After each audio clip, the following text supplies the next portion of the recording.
What's going on in America today? Why are we over our heads in debt? Why can't the politicians bring debt under control? Why are so many people, often both parents now, working at low-paying, dead-end jobs and still making do with less? What's the future of the American economy and way of life? Why does the government tell us inflation is low when the buying power of our paychecks is declining at an alarming rate? Only a generation ago, bread was a quarter, and you could get a new car for $19.95. The problem is that since 1864, we've had a debt-based banking system. All our money is based on government debt. We cannot extinguish government debt without extinguishing our money supply. That's why talk of paying off the national debt without reforming our banking system is an impossibility. That's why the solution does not lie in discussing the size of the national debt, rather it lies in reforming our banking system. This is the Federal Reserve headquarters in Washington. It sits on this very impressive address, right on Constitution Avenue, right across from the Lincoln Memorial. But is it federal? Is it really part of the United States government? Well, what we're about to show you is that there's nothing federal about the Federal Reserve, and there are no reserves. The name is a deception created back before the Federal Reserve Act was passed in 1913 to make Americans think that America's central bank operates in the public interest. The truth is that the Federal Reserve is a private bank owned by private stockholders and run purely for their private profit. That's exactly correct. The Fed is a privately owned for-profit corporation which, again, has no reserves, at least no reserves available to back up the Federal Reserve notes, which is our common currency. Oh, absolutely. The Federal Reserve is neither federal and has doubtful reserves. It's a private bank that is owned by member banks. And it was chartered under the guise of deceit by an act of Congress in 1913. If there's still any doubt whether the Federal Reserve is a part of the U.S. government, check your local telephone book. In most cities, it is not listed in the blue government pages. It is listed in the business white pages right next to Federal Express, another private company. But more directly, U.S. courts have ruled time and time again that the Fed is a private corporation. Why can't Congress do something about the Fed? Most members of Congress just don't understand the system, and the few who do are afraid to speak up. For example, initially a veteran congressman from Chicago asked us if he could be interviewed for this video. However, both times our camera crew arrived at his office to do the interview, this was all we were able to film. The congressman never appeared, and eventually decided he no longer wanted to participate. But a few others in Congress have been bolder over the years. Here are 3 quick examples. In 1923, Representative Charles A. Lindbergh, a Republican from Minnesota, and father of the famed aviator Lucky Lindy, put it this way: the financial system has been turned over to the Federal Reserve Board. That board administers the finance system by authority of a purely profiteering group. The system is private, conducted for the sole purpose of obtaining the greatest possible profits from the use of other people's money. One of the most outspoken critics in Congress of the Fed was the former chairman of the House Banking and Currency Committee during the Great Depression years. Lewis T. McFadden, Republican of Pennsylvania, said in 1932, "We have in this country one of the most corrupt institutions the world has ever known. I refer to the Federal Reserve Board. This evil institution has impoverished the people of the United States and has practically bankrupted our government. It has done this through the corrupt practices of the moneyed vultures who control it." Senator Barry Goldwater was a frequent critic of the Fed. Most Americans have no real understanding of the operation of the international moneylenders. The accounts of the Federal Reserve System have never been audited. It operates outside the control of Congress and manipulates the credit of the United States. The Federal Reserve really even though it is not part of the federal government, it is more powerful than the federal government. It's more powerful than the president, the Congress, and the courts. Now, a lot of people challenge me on that, but let me prove my case. The Federal Reserve determines what the average person's car payment is going to be, what their house payment is going to be, and whether they have a job or not. And I submit to you that that's total control. And the Federal Reserve is the largest single creditor of the United States government. What does Proverbs tell us? The borrower is servant to the lender. What one has to understand is that from the day the Constitution was adopted right up to today, the folks who profit from privately owned central banks, as Madison called them, the money changers, have fought a running battle for control over who gets to print America's money. Why is who prints the money so important? Think of money as just another commodity. If you have a monopoly on a commodity that everyone needs, everyone wants, and nobody has enough of, there are lots of ways to make a profit, and also exert tremendous political influence. That's what this battle is all about. Throughout the history of the United States, the money power has gone back and forth between Congress and some sort of privately owned central bank. The Founding Fathers knew the evils of a privately owned central bank. First of all, they had seen how the privately owned British central bank, the Bank of England, had run up the British national debt to such an extent that Parliament had been forced to place unfair taxes on the American colonies. In fact, as we'll see later, Ben Franklin claimed that this was the real cause of the American Revolution. Most of the Founding Fathers realized the potential dangers of banking and feared bankers' accumulation of wealth and power. Jefferson put it this way: I sincerely believe that banking institutions are more dangerous to our liberties than standing armies. The issuing power should be taken from the banks and restored to the people to whom it properly belongs. That succinct statement of Jefferson is, in fact, the solution to all our economic problems today. It bears repeating. The issuing power should be taken from the banks and restored to the people to whom it properly belongs. James Madison, the main author of the Constitution, agreed. Interestingly, he called those behind the central bank scheme money changers. Madison strongly criticized their actions. History records that the money changers have used every form of abuse, intrigue, deceit, and violent means possible to maintain their control over governments by controlling money and its issuance. The battle over who gets to issue our money has been the pivotal issue throughout the history of the United States. Wars are fought over it, depressions are caused to acquire it. Yet after World War I, this battle was rarely mentioned in newspapers or history books. Why? By World War I, the money changers, with their dominant wealth, had seized control of most of the nation's press. Throughout U.S. history, this battle over who gets the power to issue our money has raged. In fact, it's changed hands back and forth 8 times since 1764. Yet this fact has virtually vanished from public view for over 3 generations behind a smokescreen emitted by Fed cheerleaders in the media. Until we stop talking about deficits and government spending and start talking about who controls how much money we have, it's all just a big shell game, a complete and utter deception. It won't matter if you pass an ironclad amendment to the Constitution mandating a balanced budget. Our situation is only going to get worse until we root out the cause at its source.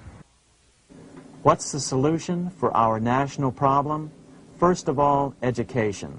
That's what this video presentation is all about. But secondly, we must act. We must take back the power to issue our own money. Issuing our own money is not a radical solution. I want to stress that. It's the same solution used at different points in U.S. history by men like Benjamin Franklin, Thomas Jefferson, Andrew Jackson, Martin Van Buren, and Abraham Lincoln.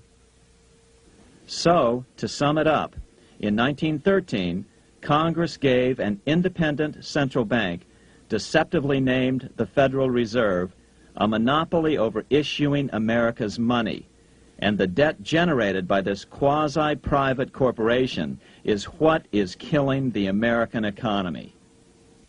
Though the Federal Reserve is now the most powerful central bank in the world, it was not the first. So where did this idea come from? To really understand the magnitude of the problem, we have to travel back to Europe. Just who are these money changers James Madison spoke of? In the Bible, 2,000 years ago, Jesus drove the money changers from the temple. It was the only time Jesus used force during his ministry. What were money changers doing in the temple? When Jews came to Jerusalem to pay their temple tax, they could only pay it with a special coin, the half shekel of the sanctuary. This was a half ounce of pure silver about this size.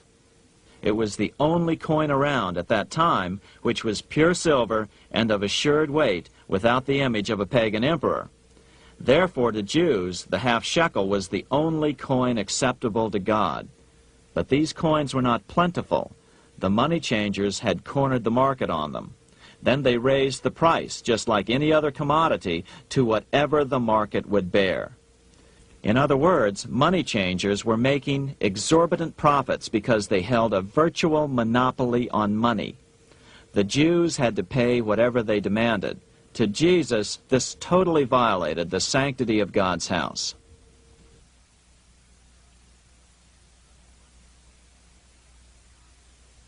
But the money-changing scam did not originate in Jesus' day. 200 years before Christ, Rome was having trouble with money changers. 2 early Roman emperors had tried to diminish the power of the money changers by reforming usury laws and limiting land ownership to 500 acres. They were both assassinated.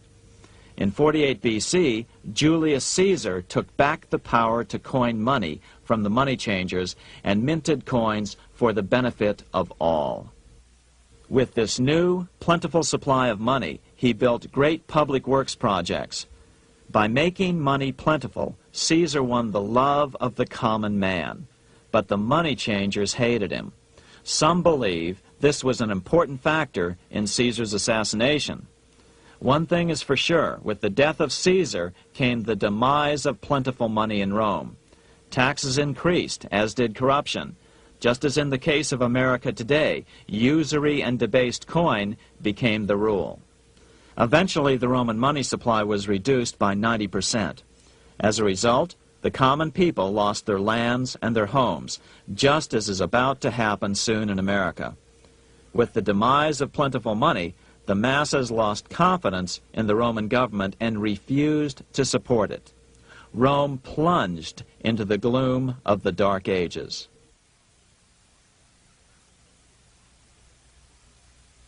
A 1,000 years after the death of Christ, money changers, those who loan out and manipulate the quantity of money, were active in medieval England. In fact, they were so active that acting together, they could manipulate the entire English economy. These were not bankers per se. The money changers generally were the goldsmiths. They were the first bankers because they started keeping other people's gold for safekeeping in their vaults. The first paper money was merely a receipt for gold left at the goldsmith.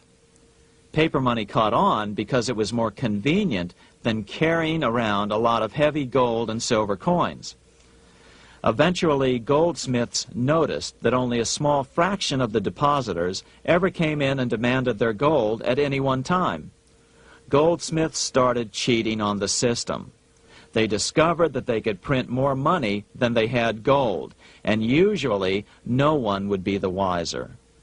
Then they could loan out this extra money and collect interest on it. This was the birth of fractional reserve banking. That is, loaning out many times more money than you have assets on deposit. So, if $1,000 in gold were deposited with them, they could loan out about $10,000 in paper money and draw interest payments on it, and no one would ever discover the deception. By this means, goldsmiths gradually accumulated more and more wealth and used this wealth to accumulate more and more gold. Today, this practice of loaning out more money than there are reserves is known as fractional reserve banking.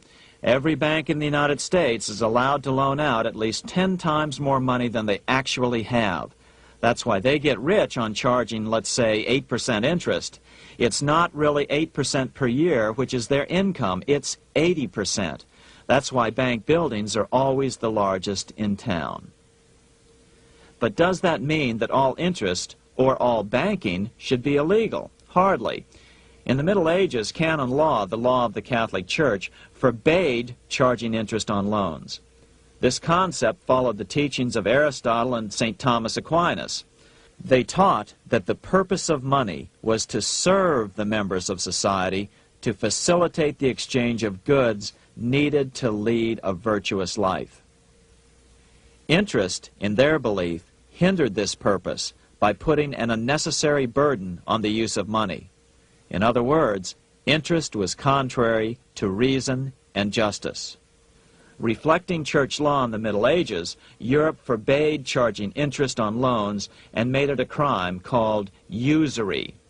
As commerce grew, and therefore opportunities for investment arose in the late Middle Ages, it came to be recognized that to loan money had a cost for the lender, both in risk and in lost opportunity. So some charges were allowed, but not interest per se.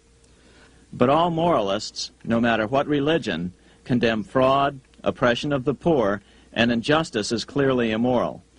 As we will see, fractional reserve lending is rooted in a fraud, results in widespread poverty, and reduces the value of everyone else's money. The ancient goldsmiths discovered that extra profits could be made by rowing the economy between easy money and tight money. When they made money easier to borrow, then the amount of money in circulation expanded. Money was plentiful. People took out more loans to expand their businesses. But then the money changers would tighten the money supply. They would make loans more difficult to get. What would happen? Just what happens today. A certain percentage of people could not repay their previous loans and could not take out new loans to repay the old ones. Therefore, they went bankrupt and had to sell their assets to the goldsmiths for pennies on the dollar. The same thing is still going on today. Only today, we call this rowing of the economy up and down the business cycle. Like Julius Caesar, King Henry I of England finally resolved to take the money power away from the goldsmiths about 1100 A.D. Henry could have used anything as money, seashells, feathers, or even yak dung, as is often done in remote Tibetan provinces. But he invented one of the most unusual money systems in history. It was called the tally stick system. Here I have one of the few surviving examples of this form of British money, which lasted 726 years until 1826, a tally stick. The tally system was adopted to avoid the monetary manipulation of the goldsmiths. Tally sticks were money fabricated out of sticks of polished wood. Notches were cut along one edge of the stick to indicate the denominations. Then the stick was split lengthwise through the notches so that both pieces still had a record of the notches. The king kept one half to protect against counterfeiting. Then he would spend the other half into the economy and they would circulate as money. This particular tally stick is huge. It represented 25,000 pounds. One of the original stockholders in the Bank of England purchased his original shares with this stick. In other words, he bought shares in the world's richest and most powerful corporation with a stick of wood. It's ironic that after its formation in 1694, the Bank of England attacked the tally stick system because it was money outside the power of the money changers, just as King Henry had wanted it to be. Why do people accept sticks of wood for money? That's a great question. Throughout history, people traded anything they thought had value and used as money. You see, the secret is that money is only what people agree on to use as money. What's our paper money today? It's really just paper. But here's the trick. King Henry ordered that tally sticks had to be used to pay the king's taxes. This built-in demand for tally sticks immediately made them circulate and be accepted as money. And they worked well. In fact, no other form of money has worked so well for so long as tally sticks. Keep in mind, the British Empire was built under the tally stick system. The tally stick system succeeded despite the fact that the money changers constantly attacked it by offering the metal coin system as competition. In other words, metal coins never went completely out of circulation, but tally sticks hung on because they were good for the payment of taxes. Finally, in the 1500s, King Henry VIII relaxed the laws concerning usury, and the money changers wasted no time reasserting themselves. They quickly made their gold and silver money plentiful for a few decades. But when Queen Mary took the throne and tightened the usury laws again, the money changers renewed the hoarding of gold and silver coins, forcing the economy to plummet. When Queen Mary's sister, Queen Elizabeth I, took the throne, she was determined to regain control over English money. Her solution was to issue gold and silver coins from the public treasury and take the control over the money supply away from the money changers. Although control over money was not the only cause of the English Revolution in 1642, religious differences fueled the conflict. Monetary policy played a major role. Financed by the money changers, Oliver Cromwell finally overthrew King Charles, purged the Parliament, and put the king to death. The money changers were immediately allowed to consolidate their financial power. The result was that for the next 50 years, the money changers plunged Great Britain into a series of costly wars. They took over a square mile of property in the center of London, known as the City of London. This area today is still known as one of the 3 predominant financial centers of the world. Conflicts with the Stuart kings led the money changers in England to combine with those in the Netherlands to finance the invasion of William of Orange, who overthrew the Stuarts in 1688 and took the English throne.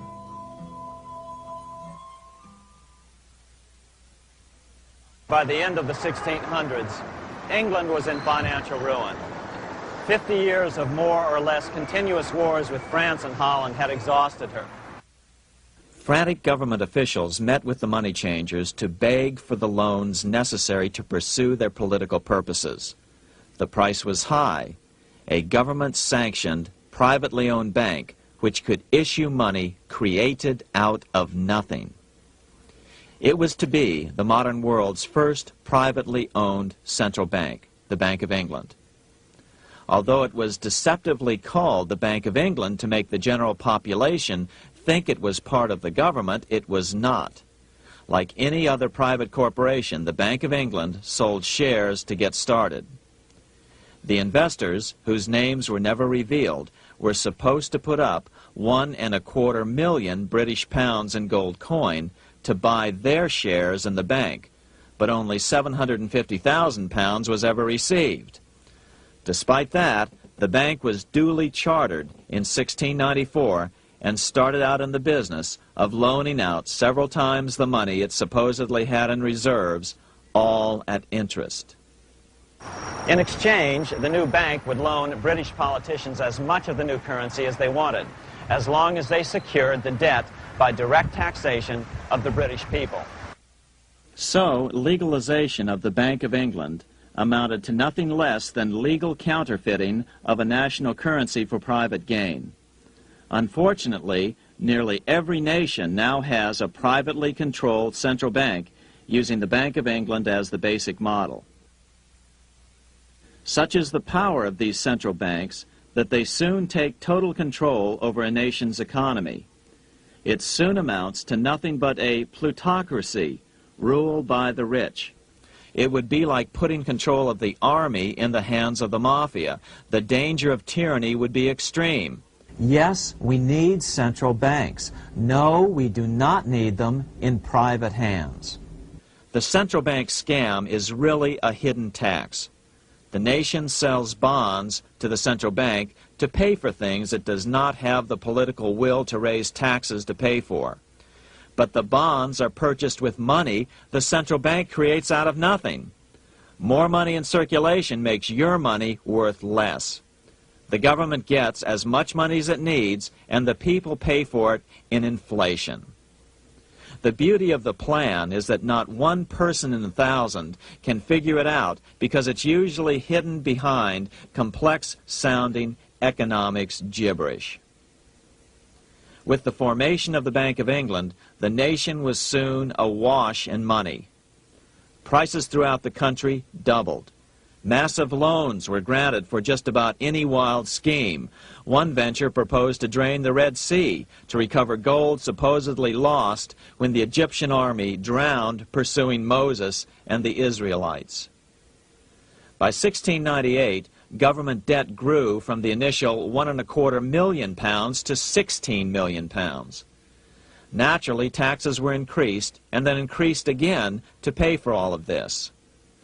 With the British money supply firmly in their grip, the British economy began a wild roller coaster series of booms and depressions, exactly the sort of thing a central bank claims it is determined to prevent. There are two things which I think are intrinsic not just to the Bank of England but to central banking generally.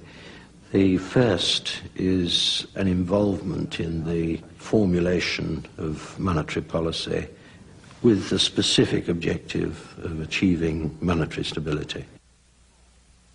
However, since the Bank of England took control, the British pound has rarely been stable. Now let's take a look at the role of the Rothschild family, the family said to be the wealthiest in the world.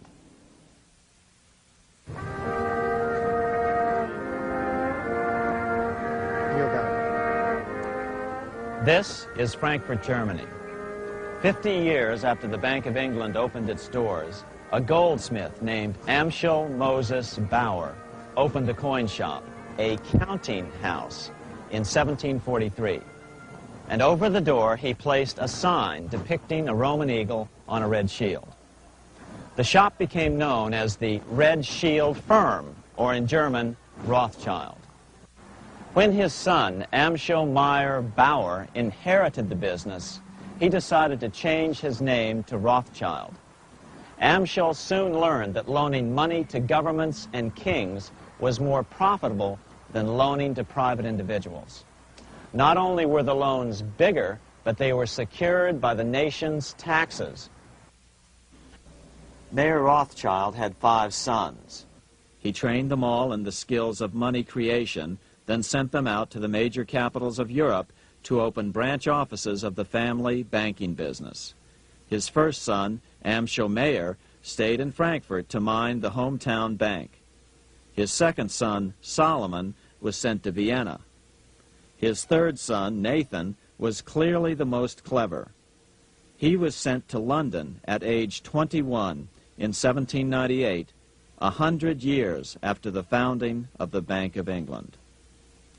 His fourth son, Karl, went to Naples, and his fifth son, Jacob, went to Paris. In 1785, Mayer Amschel moved his entire family to this larger house, a 5-story dwelling he shared with the Schiff family. This house was known as the Green Shield. The Rothschilds and the Schiffs would play a central role in the rest of European financial history and in that of the United States. The Rothschilds broke into dealings with European royalty here at Wilhelmshof, the palace of the wealthiest man in Germany. In fact, the wealthiest monarch in all Europe, Prince William of Hesse-Kassel. At first, the Rothschilds were only helping William speculate in precious coins. But when Napoleon chased Prince William into exile, he sent £550,000, a gigantic sum at that time, to Nathan Rothschild in London with instructions for him to buy consols, British government bonds, also called government stock.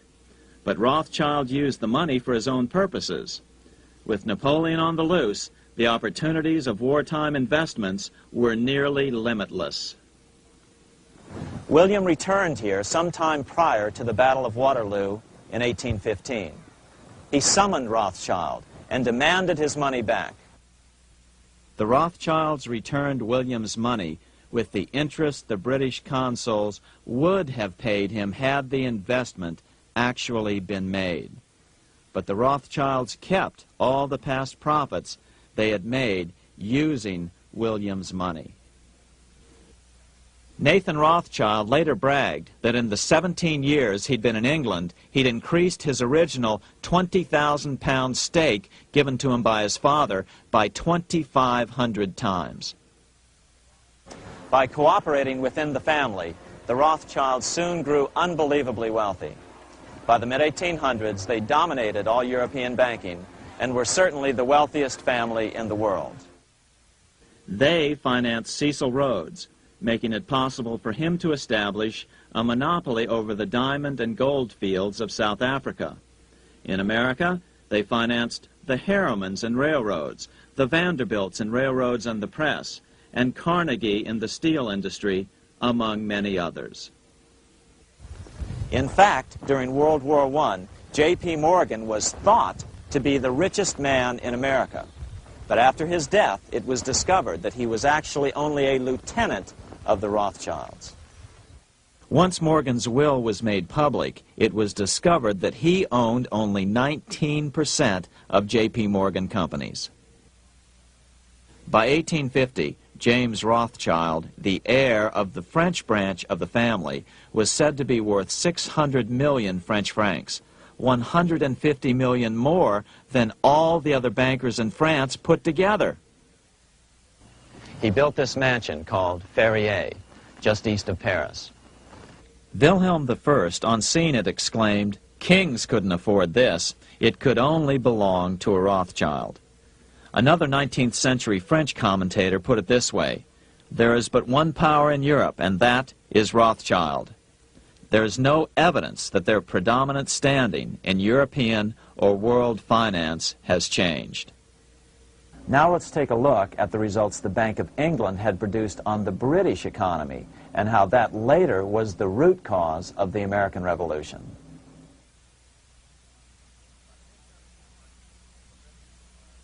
By the mid-1700s, the British Empire was nearing its height of power around the world. But Britain had fought 4 costly wars in Europe since the creation of their privately owned central bank, the Bank of England. The cost had been high. To finance these wars, the British Parliament here had borrowed heavily from the bank.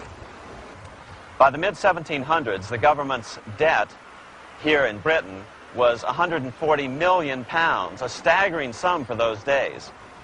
Consequently, the British government embarked on a program of trying to raise revenues from their American colonies in order to make their interest payments to the bank. But in America, it was a different story. The scourge of a privately owned central bank had not yet hit. This is Independence Hall in Philadelphia, where the Declaration of Independence and Constitution were signed. In the mid-1700s, pre-revolutionary America was still relatively poor. There was a severe shortage of precious metal coins to trade for goods, so the early colonists were forced to experiment with printing their own homegrown paper money. Some of these experiments were successful. Franklin was a big supporter of the colonies printing their own paper money. In 1757, Franklin was sent to London. He ended up staying for the next 18 years here, nearly until the start of the American Revolution. During this period, the American colonies began to issue their own money. Called colonial scrip, the endeavor was very successful. It provided a reliable medium of exchange, and it also helped to provide a feeling of unity between the colonies. Remember, colonial scrip was just paper money, debt-free money, printed in the public interest, and not backed by gold or silver coin. In other words, it was a totally fiat currency. One day, officials of the Bank of England asked Franklin how he would account for the newfound prosperity of the colonies. Without hesitation, he replied, "That is simple. In the colonies, we issue our own money. It is called colonial scrip. We issue it in proper proportion to the demands of trade and industry to make the products pass easily from the producers to the consumers. In this manner, creating for ourselves our own paper money, we control its purchasing power, and we have no interest to pay to no one." This was just common sense to Franklin, but you can imagine the impact it had on the Bank of England. America had learned the secret of money, and that genie had to be returned to its bottle as soon as possible.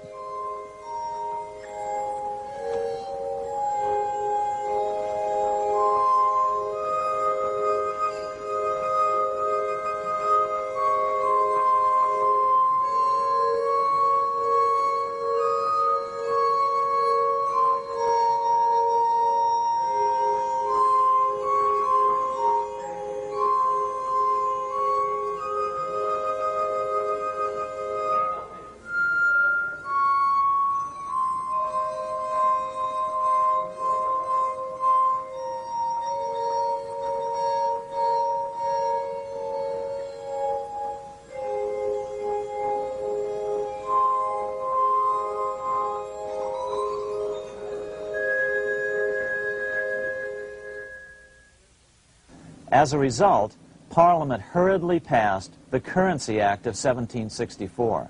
This prohibited colonial officials from issuing their own money and ordered them to pay all future taxes in gold or silver coins. In other words, it forced the colonies on a gold or silver standard.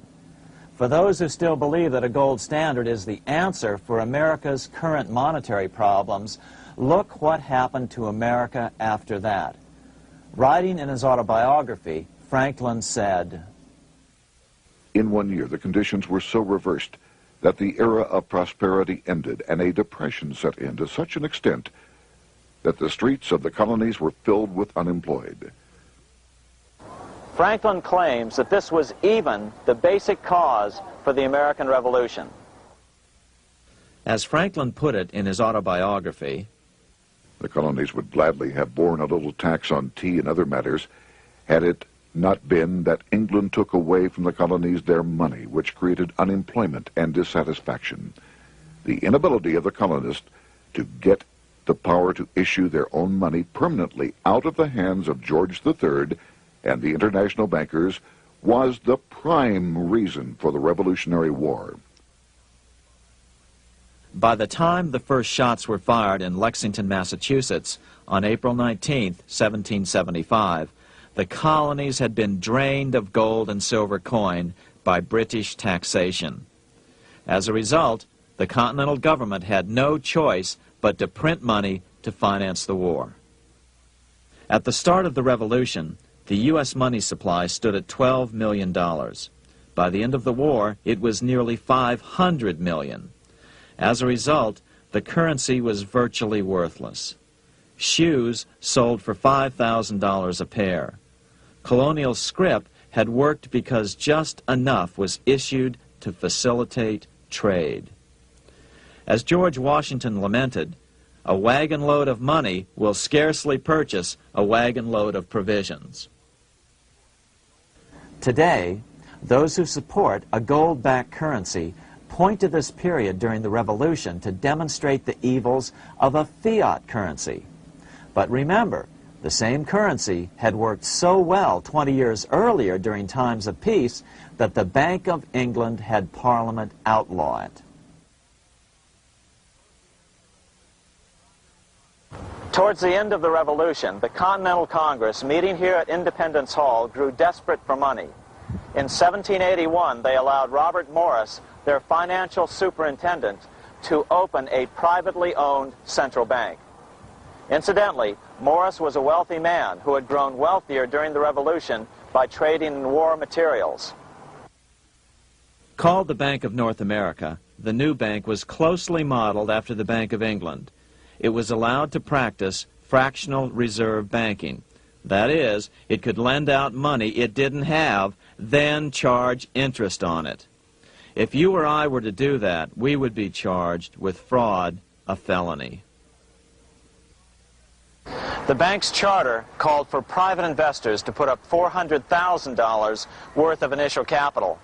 But when Morris was unable to raise the money, he brazenly used his political influence to have gold deposited in the bank, which had been loaned to America by France. He then loaned this money to himself and his friends to reinvest in shares of the bank. And, like the Bank of England, the bank was given a monopoly over the national currency. Soon the dangers became clear. The value of American currency continued to plummet. So, 4 years later, in 1785, the bank's charter was not renewed. The leader of the effort to kill the bank, William Findley of Pennsylvania, explained the problem this way, quote, "This institution, having no principle but that of avarice, will never be varied in its object, to engross all the wealth, power, and influence of the state." The men behind the Bank of North America, Alexander Hamilton, Robert Morris, and the bank's president, Thomas Whiling, did not give up. Only 6 years later, Hamilton, then Secretary of the Treasury, and his mentor, Morris, rammed a new privately owned central bank through the new Congress. Called the first bank of the United States, Thomas Whiling again served as the bank's president. The players were the same, only the name of the bank was changed.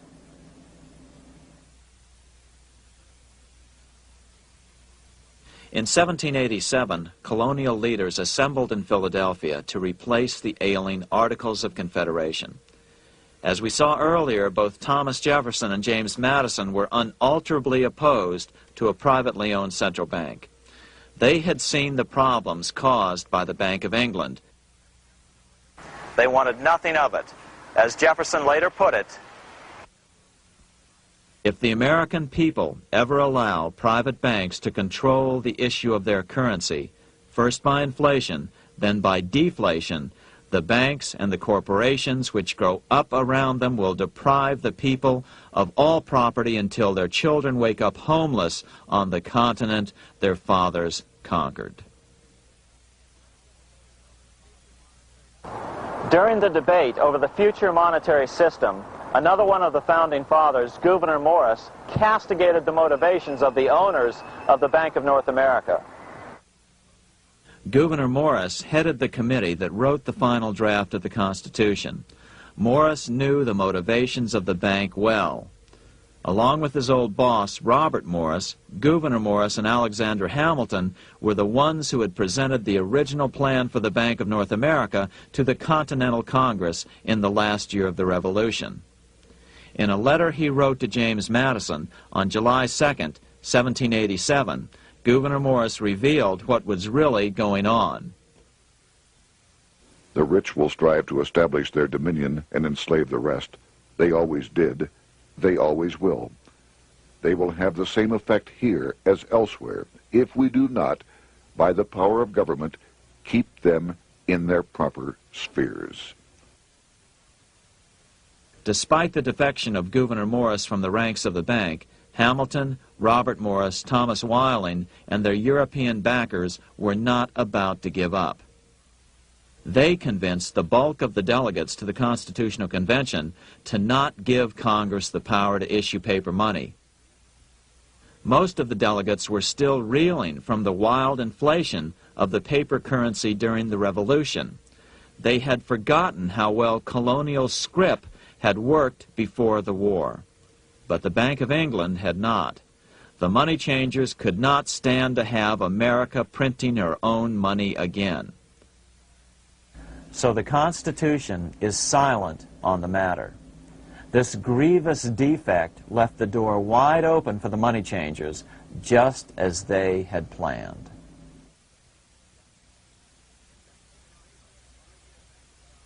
In 1790, less than 3 years after the Constitution had been signed, the money changers struck again. The newly appointed first Secretary of the Treasury, Alexander Hamilton, proposed a bill to the Congress calling for a new, privately owned central bank. Coincidentally, that was the very year that Amschel Rothschild made his pronouncement from his flagship bank in Frankfurt. Let me issue and control a nation's money, and I care not who writes the laws. Alexander Hamilton was a tool of the international bankers, and he wanted to create the U.S. Bank, the BUS, or the Bank of the United States, and did so. Interestingly, one of Hamilton's first jobs after graduating from law school in 1782 was as an aide to Robert Morris, the head of the Bank of North America. In fact, the year before, Hamilton had written Morris a letter saying, "A national debt, if it is not excessive, will be to us a national blessing." A blessing to whom? After a year of intense debate, in 1791, Congress passed the bill and gave it a 20-year charter. The new bank was to be called the First Bank of the United States, or BUS. Here we are in front of the First Bank of the United States in Philadelphia. The bank was given a monopoly on printing U.S. currency, even though 80% of its stock would be held by private investors. The other 20% would be purchased by the U.S. government. But the reason was not to give the government a piece of the action. It was to provide the capital for the other 80% owners. As with the old Bank of North America and the Bank of England before that, the stockholders never paid the full amount for their shares. The U.S. government put up their initial $2 million in cash. Then the bank, through the old magic of fractional reserve lending, made loans to its charter investors so they could come up with the remaining $8 million of capital needed for this risk-free investment. Like the Bank of England, the name of the Bank of the United States was deliberately chosen to hide the fact that it was privately controlled. And like the Bank of England, the names of the investors in the bank were never revealed. Many years later, it was a common saying that the Rothschilds were the power behind the old Bank of the United States. The bank was sold to Congress as a way to bring stability to the banking system and eliminate inflation. So what happened? Over the first 5 years, the U.S. government borrowed $8.2 million from the Bank of the United States. In the same 5-year period, prices rose by 72%. Jefferson, as the new Secretary of State, watched the borrowing with sadness and frustration, unable to stop it. I wish it were possible to obtain a single amendment to our Constitution, taking from the federal government the power of borrowing. Millions of Americans feel the same way today. They watch in helpless frustration as the federal government borrows the American economy into oblivion. So, although it was called the First Bank of the United States, it was not the first attempt at a privately owned central bank in this country. As with the Bank of North America, the government put up most of the cash to get this private bank going, then the bankers loaned the money to each other to buy the remaining stock in the bank. It was a scam, plain and simple, and they wouldn't be able to get away with it for long.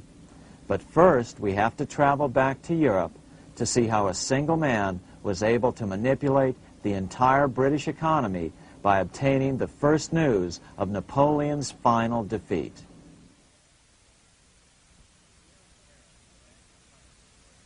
Here in Paris, the Bank of France was organized in 1800, just like the Bank of England. But Napoleon decided France had to break free of debt, and he never trusted the Bank of France. He declared that when a government is dependent upon bankers for money, the bankers, not the leaders of the government, are in control. The hand that gives is above the hand that takes. Money has no motherland. Financiers are without patriotism and without decency. Their sole object is gain. Back in America, unexpected help was about to arrive. In 1800, Thomas Jefferson narrowly defeated John Adams to become the third president of the United States. By 1803, Jefferson and Napoleon had struck a deal. The U.S. would give Napoleon $3 million in gold in exchange for a huge chunk of territory west of the Mississippi River, the Louisiana Purchase. With that $3 million, Napoleon quickly forged an army and set off across Europe, conquering everything in his path. But the Bank of England quickly rose to oppose him.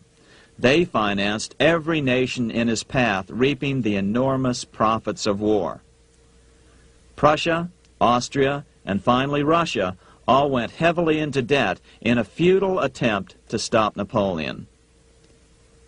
4 years later, with the main French army in Russia, 30-year-old Nathan Rothschild, the head of the London office of the Rothschild family, personally took charge of a bold plan to smuggle a much-needed shipment of gold right through France to finance an attack by the Duke of Wellington from Spain.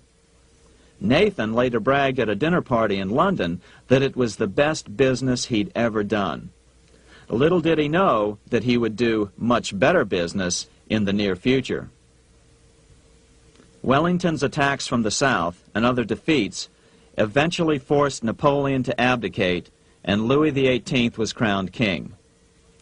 Napoleon was exiled to Elba, a tiny island off the coast of Italy, supposedly exiled from France forever. While Napoleon was in exile on Elba, temporarily defeated by England with the financial help of the Rothschilds, America was trying to break free of its central bank as well.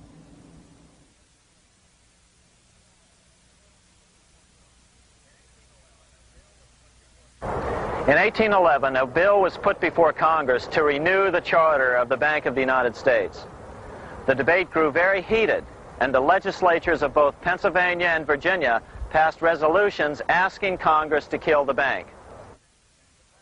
The press corps of the day attacked the bank openly, calling it a great swindle, a vulture, a viper, and a cobra.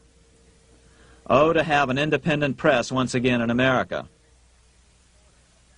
A congressman named P.B. Porter attacked the bank from the floor of Congress, saying if the bank's charter was renewed, Congress, quote, will have planted in the bosom of this Constitution a viper, which one day or another will sting the liberties of this country to the heart, close quote. Prospects didn't look that good for the bank. Some writers have even claimed that Nathan Rothschild warned that the United States would find itself involved in a most disastrous war if the bank's charter were not renewed. But it wasn't enough. When the smoke had cleared, the renewal bill was defeated by a single vote in the House and was deadlocked in the Senate. By now, America's fourth president, James Madison, was in the White House. Remember, Madison was a staunch opponent of the bank. His vice president, George Clinton, broke a tie in the Senate and sent the bank into oblivion. Within 5 months, England attacked the U.S., and the War of 1812 was on. But the British were still busy fighting Napoleon, and so the War of 1812 ended in a draw in 1814. Though the money changers were temporarily down, they were far from out. It would take them only another 2 years to bring back their bank bigger and stronger than ever.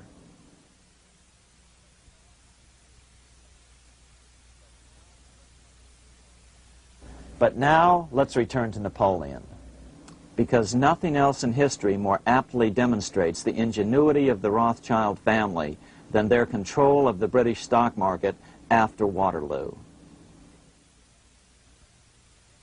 In 1815, a year after the end of the War of 1812 in America, Napoleon escaped his exile and returned to Paris.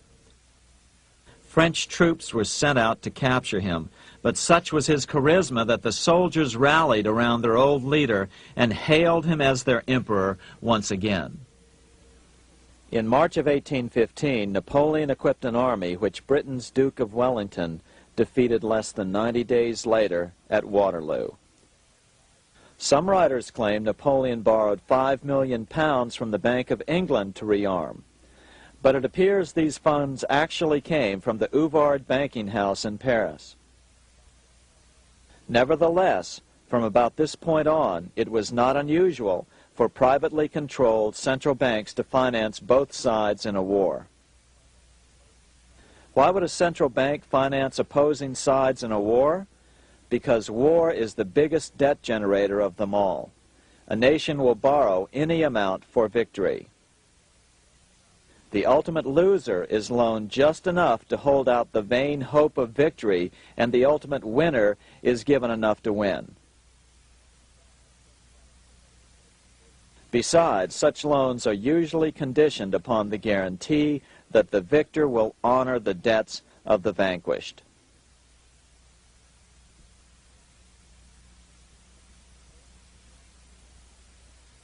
This is the Waterloo battlefield about 200 miles northeast of Paris in what today is Belgium.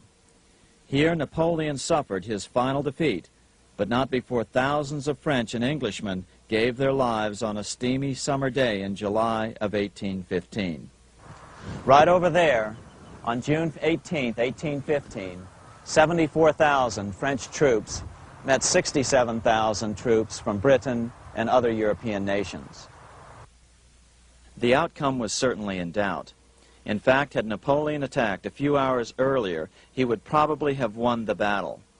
But no matter who won or lost, back in London, Nathan Rothschild planned to use the opportunity to try to seize control over the British stock and bond market and possibly even the Bank of England.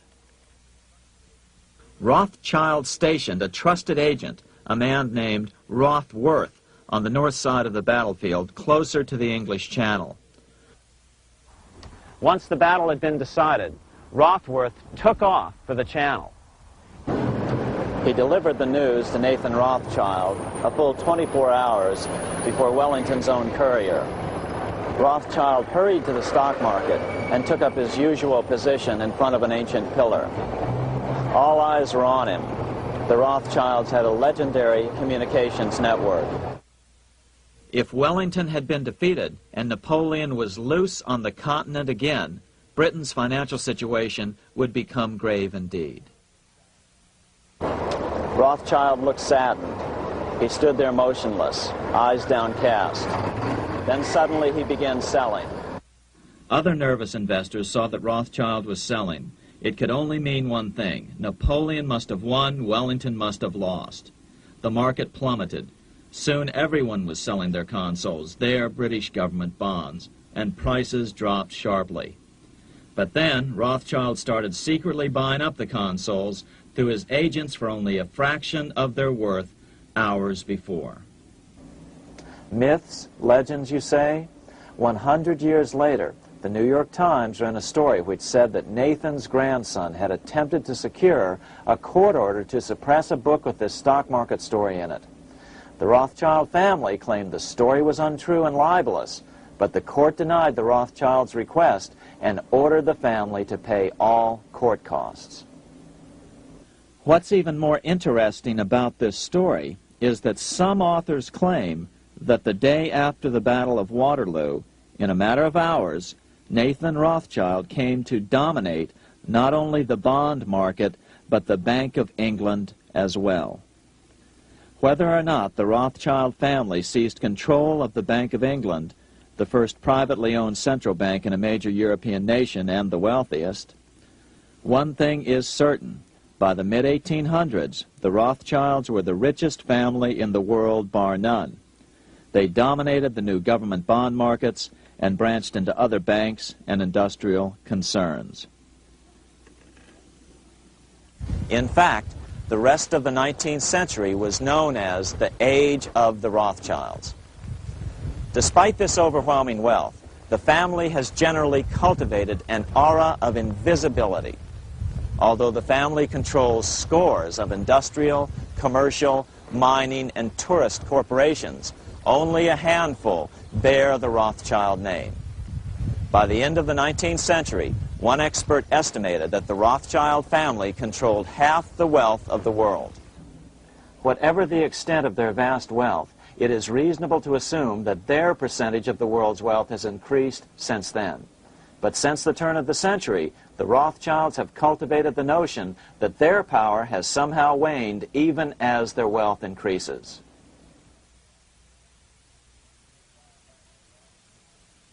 Meanwhile, back in Washington in 1816, just 1 year after Waterloo and Rothschild's alleged takeover of the Bank of England, the American Congress passed a bill permitting yet another privately owned central bank. This bank was called the Second Bank of the United States. The new bank's charter was a copy of the previous banks. The U.S. government would own 20% of the shares of the bank. Of course, the federal share was paid by the Treasury up front into the bank's coffers. Then, through the magic of fractional reserve lending, it was transformed into loans to private investors who then bought the remaining 80% of the shares. Just as before, the primary stockholders remained a secret. But it is known that the largest block of shares, about 1/3 of the total, were sold to foreigners. As one observer put it, it is certainly no exaggeration to say that the Second Bank of the United States was rooted as deeply in Britain as it was in America. So, by 1816, some authors claim the Rothschilds had taken control over the Bank of England and backed a new, privately owned central bank in America as well.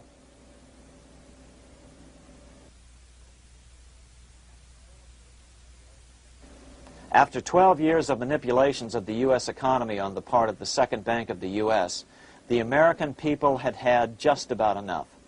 Opponents of the bank nominated a dignified senator from Tennessee, Andrew Jackson, the hero of the Battle of New Orleans, to run for president. This is his home, the Hermitage. No one gave Jackson a chance initially. The bank had long ago learned how the political process could be controlled with money. To the surprise and dismay of the money changers, Jackson was swept into office in 1828. Jackson was determined to kill the bank at the first opportunity and wasted no time in trying to do so. But the bank's 20-year charter didn't come up for renewal until 1836, the last year of his second term, if he could survive that long. During his first term, Jackson contented himself with rooting out the bank's many minions from government service. He fired 2,000 of the 11,000 employees of the federal government. In 1832, with his re-election approaching, the bank struck an early blow, hoping Jackson would not want to stir up controversy. They asked Congress to pass a renewal bill 4 years early. Naturally, Congress complied, then sent it to the president for signing. But Jackson weighed in with both feet. Old Hickory, never a coward, vetoed the bill. His veto message is one of the great American documents. It clearly lays out the responsibility of the American government towards its citizens, rich and poor. It is not our own citizens only who are to receive the bounty of our government. More than 8 million of the stock of this bank are held by foreigners. Is there no danger to our liberty and independence in a bank that in its nature has so little to bind it to our country? Controlling our currency, receiving our public monies, and holding thousands of our citizens' independence would be more formidable and dangerous than a military power of the enemy. If government would confine itself to equal protection and, as heaven does its rains, shower its favor alike on the high and the low, the rich and the poor, it would be an unqualified blessing. In the act before me, there seems to be a wide and unnecessary departure from these just principles. Later that year, in July 1832, Congress was unable to override Jackson's veto. Now Jackson had to stand for re-election. Jackson took his argument directly to the people. For the first time in U.S. history, Jackson took his presidential campaign on the road. Before then, presidential candidates stayed at home and looked presidential. His campaign slogan was "Jackson and no bank." The National Republican Party ran Senator Henry Clay against Jackson. Despite the fact that the bankers poured over $3 million into Clay's campaign, Jackson was reelected by a landslide in November of 1832. Despite his presidential victory, Jackson knew the battle was only beginning. "The hydra of corruption is only scotched, not dead," said the newly elected president. Jackson ordered his new Secretary of Treasury, Lewis McLean, to start removing the government's deposits from the second bank and start placing them in state banks. But McLean refused to do so. Jackson fired him and appointed William J. Duane as the new Secretary of the Treasury. Duane also refused to comply with the president's requests, and so Jackson fired him as well and then appointed Roger B. Taney to the office. Taney did withdraw government funds from the bank starting on October 1st, 1833. Jackson was jubilant. "I have it chained. I'm ready with screws to draw every tooth and then the stumps." But the bank was not yet done fighting. Its head, Nicholas Biddle, used his influence to get the Senate to reject Taney's nomination. Then, in a rare show of arrogance, Biddle threatened to cause a depression if the bank was not rechartered. This worthy president thinks that because he has scalped Indians and imprisoned judges, he is to have his way with the bank. He is mistaken. Next, in an unbelievable fit of honesty for a central banker, Biddle admitted that the bank was going to make money scarce to force Congress to restore the bank. Nothing but widespread suffering will produce any effect on Congress. Our only safety is in pursuing a steady course of firm restriction, and I have no doubt that such a course will ultimately lead to restoration of the currency and the recharter of the bank. What a stunning revelation. Here was the pure truth, revealed with shocking clarity. Biddle intended to use the money contraction power of the bank to cause a massive depression until America gave in. Unfortunately, this has happened time and time again throughout U.S. history and is about to happen again in today's world. Nicholas Biddle made good on his threat. The bank sharply contracted the money supply by calling in old loans and refusing to extend new ones. A financial panic ensued, followed by a deep depression. Naturally, Biddle blamed Jackson for the crash, saying that it was caused by the withdrawal of federal funds from the bank. Unfortunately, his plan worked well. Wages and prices sagged. Unemployment soared along with business bankruptcies. The nation quickly went into an uproar. Newspaper editors blasted Jackson in editorials.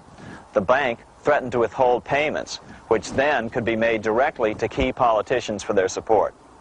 Within only months, Congress assembled in what was called the panic session. 6 months after he had withdrawn funds from the bank, Jackson was officially censured by a resolution which passed the Senate by a vote of 26 to 20. It was the first time a president had ever been censured by Congress. Jackson lashed out at the bank. "You are a den of vipers. I intend to rout you out, and by eternal God, I will rout you out." America's fate teetered on a knife edge. If Congress could muster enough votes to override Jackson's veto, the bank would be granted another 20-year monopoly or more over America's money, time enough to consolidate its already great power. Then a miracle occurred. The governor of Pennsylvania came out supporting President Jackson and strongly criticized the bank. On top of that, Biddle had been caught boasting in public about the bank's plan to crash the economy. Suddenly, the tide shifted. In April of 1834, the House of Representatives voted 134 to 82 against rechartering the bank. This was followed up by an even more lopsided vote to establish a special committee to investigate whether the bank had caused the crash. When the investigating committee arrived at the bank's door in Philadelphia, armed with a subpoena to examine the books, Biddle refused to give them up. Nor would he allow inspection of correspondence with congressmen relating to their personal loans and advances he'd made to them. He also refused to testify before the committee back in Washington. On January 8th, 1835, Jackson paid off the final installment on the national debt, which had been necessitated by allowing the banks to issue currency for government bonds rather than simply issuing treasury notes without such debt. He was the only president to ever pay off the debt.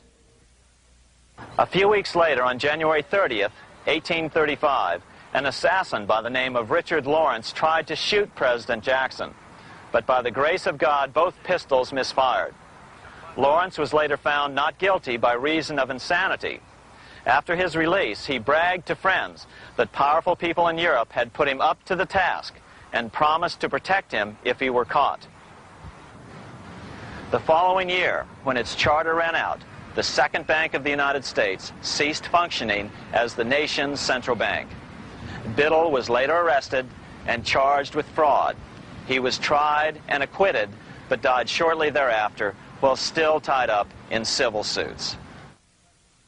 After his second term as president, Jackson retired here to the Hermitage outside of Nashville to live out his life. He is still remembered here for his determination to kill the bank. In fact, he killed it so well that it took the money changers 77 years to undo the damage. When asked what his most important accomplishment had been, Jackson replied, "I killed the bank."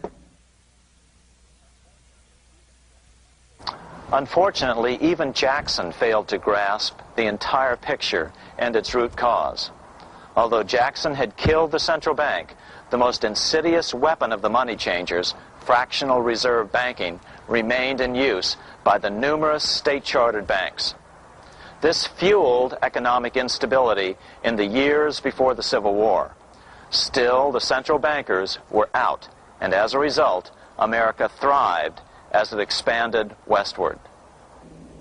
During this time, the principal money changers struggled to regain their lost centralized power, but to no avail. Then, finally, they reverted to the old central bankers' formula: war to create debt and dependency. If they couldn't get their central bank any other way, America could be brought to its knees by plunging it into a civil war, just as they had done in 1812 after the first Bank of the United States was not rechartered. 1 month after the inauguration of Abraham Lincoln, the first shots of the American Civil War were fired here at Fort Sumter, South Carolina, on April 12, 1861. Certainly slavery was a cause for the Civil War, but not the primary cause. Lincoln knew that the economy of the South depended upon slavery, and so before the Civil War, he had no intention of eliminating it. Lincoln had put it this way in his inaugural address only 1 month earlier. I have no purpose, directly or indirectly, to interfere with the institution of slavery in the states where it now exists. I believe I have no lawful right to do so, and I have no inclination to do so. Even after the first shots were fired here at Fort Sumter, Lincoln continued to insist that the Civil War was not about the issue of slavery. My paramount objective is to save the Union, and it is not either to save or destroy slavery. If I could save the Union without freeing any slave, I would do it. So what was the Civil War all about?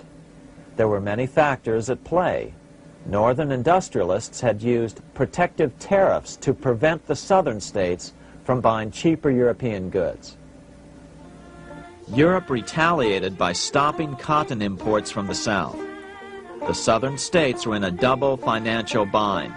They were forced to pay more for most of the necessities of life, while their income from cotton exports plummeted.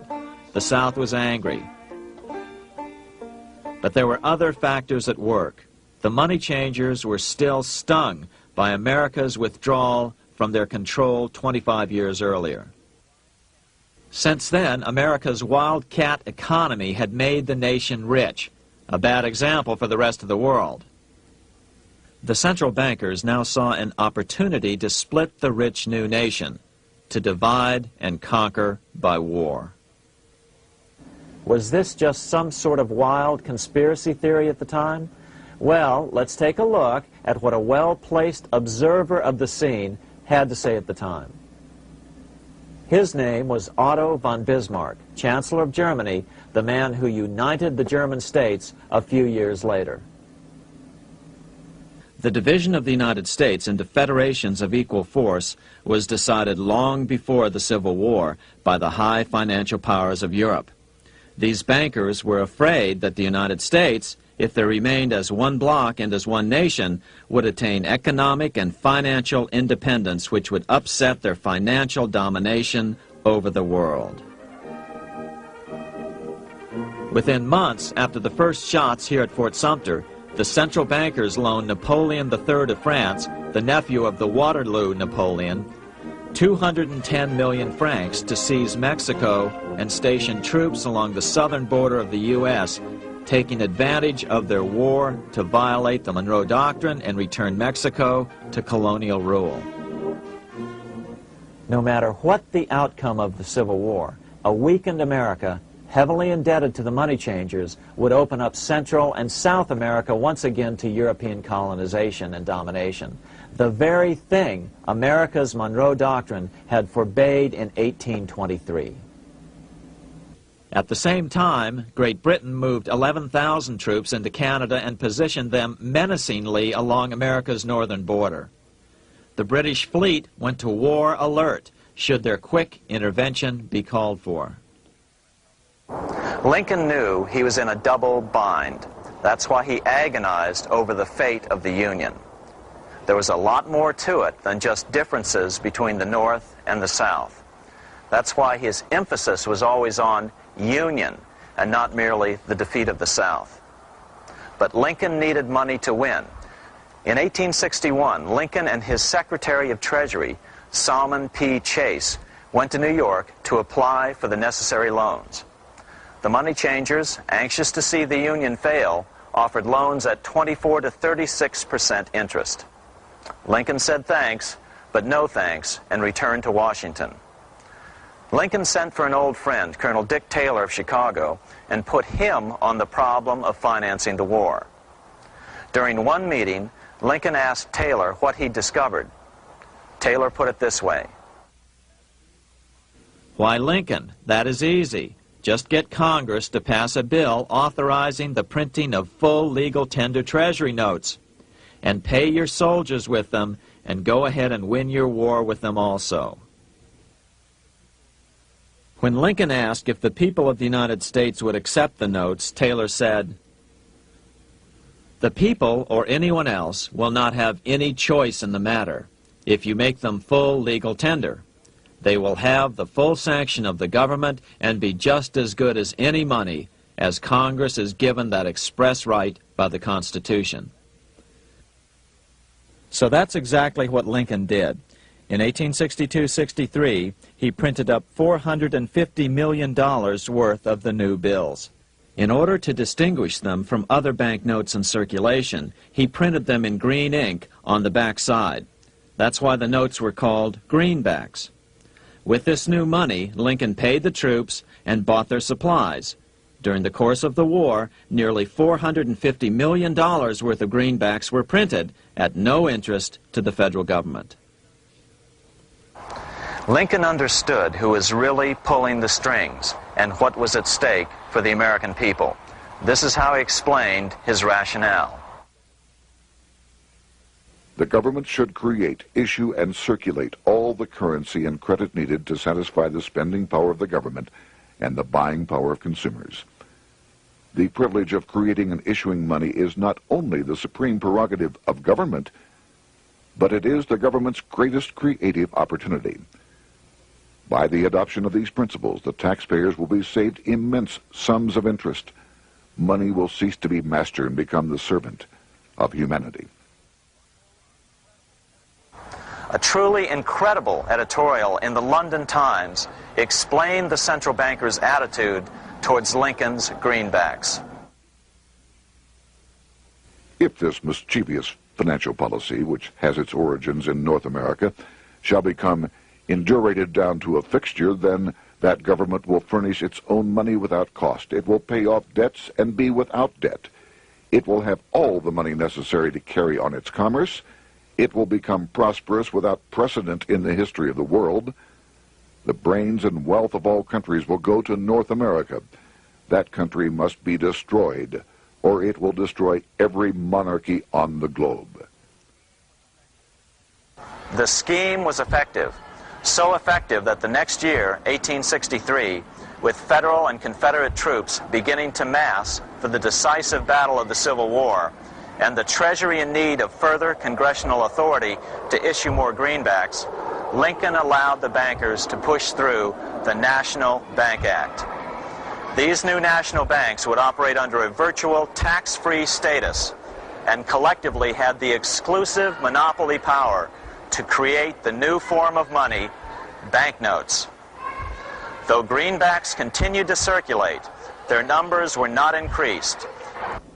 But most importantly, from this point on, the entire U.S. money supply would be created out of debt by bankers buying U.S. government bonds and issuing them for reserves for banknotes. As historian John Kenneth Galbraith explained it, in numerous years following the war, the federal government ran a heavy surplus. It could not, however, pay off its debt, retire its securities, because to do so meant there would be no bonds to back the national banknotes. To pay off the debt was to destroy the money supply. Later in 1863, Lincoln got some unexpected help from Tsar Alexander II of Russia. The Tsar, like Bismarck in Germany, knew what the international money changers were up to and had steadfastly refused to let them set up a central bank in Russia. If America survived and was able to remain out of their clutches, the Tsar's position would remain secure. If the bankers were successful at dividing America and giving the pieces back to Great Britain and France, both nations under control of their central banks, eventually they would threaten Russia again. So the Tsar gave orders that if either England or France actively intervened and gave aid to the South, Russia would consider such action as a declaration of war. He did the same with part of his Pacific Fleet and sent them to port in San Francisco. Lincoln was reelected the next year, 1864. Had he lived, he would surely have killed the national bank's money monopoly extracted from him during the war. On November 21st, 1864, he wrote a friend the following: The money power preys upon the nation in times of peace and conspires against it in times of adversity. It is more despotic than monarchy, more insolent than autocracy, more selfish than bureaucracy. Shortly before Lincoln was murdered, his former Secretary of Treasury, Salmon P. Chase, bemoaned his role in helping secure the passage of the National Banking Act only 1 year earlier. My agency in promoting the passage of the National Banking Act was the greatest financial mistake in my life. It has built up a monopoly which affects every interest in the country. On April 14, 1865, 41 days after his second inauguration and just 5 days after Lee surrendered to Grant at Appomattox, Lincoln was shot by John Wilkes Booth at Ford's Theater. Bismarck, Chancellor of Germany, lamented the death of Abraham Lincoln. The death of Lincoln was a disaster for Christendom. There was no man in the United States great enough to wear his boots. I fear that foreign bankers, with their craftiness and torturous tricks, will entirely corrupt the exuberant riches of America and use it systematically to corrupt modern civilization. They will not hesitate to plunge the whole of Christendom into wars and chaos in order that the earth should become their inheritance. Bismarck well understood the money changers' plan. Allegations that international bankers were responsible for Lincoln's assassination surfaced in Canada 70 years later in 1934. Gerald G. McGeer, a popular and well-respected Canadian attorney, revealed this stunning charge in a 5-hour speech before the Canadian House of Commons, blasting Canada's debt-based money system. Remember, it was 1934, the height of the Great Depression, which was ravaging Canada as well.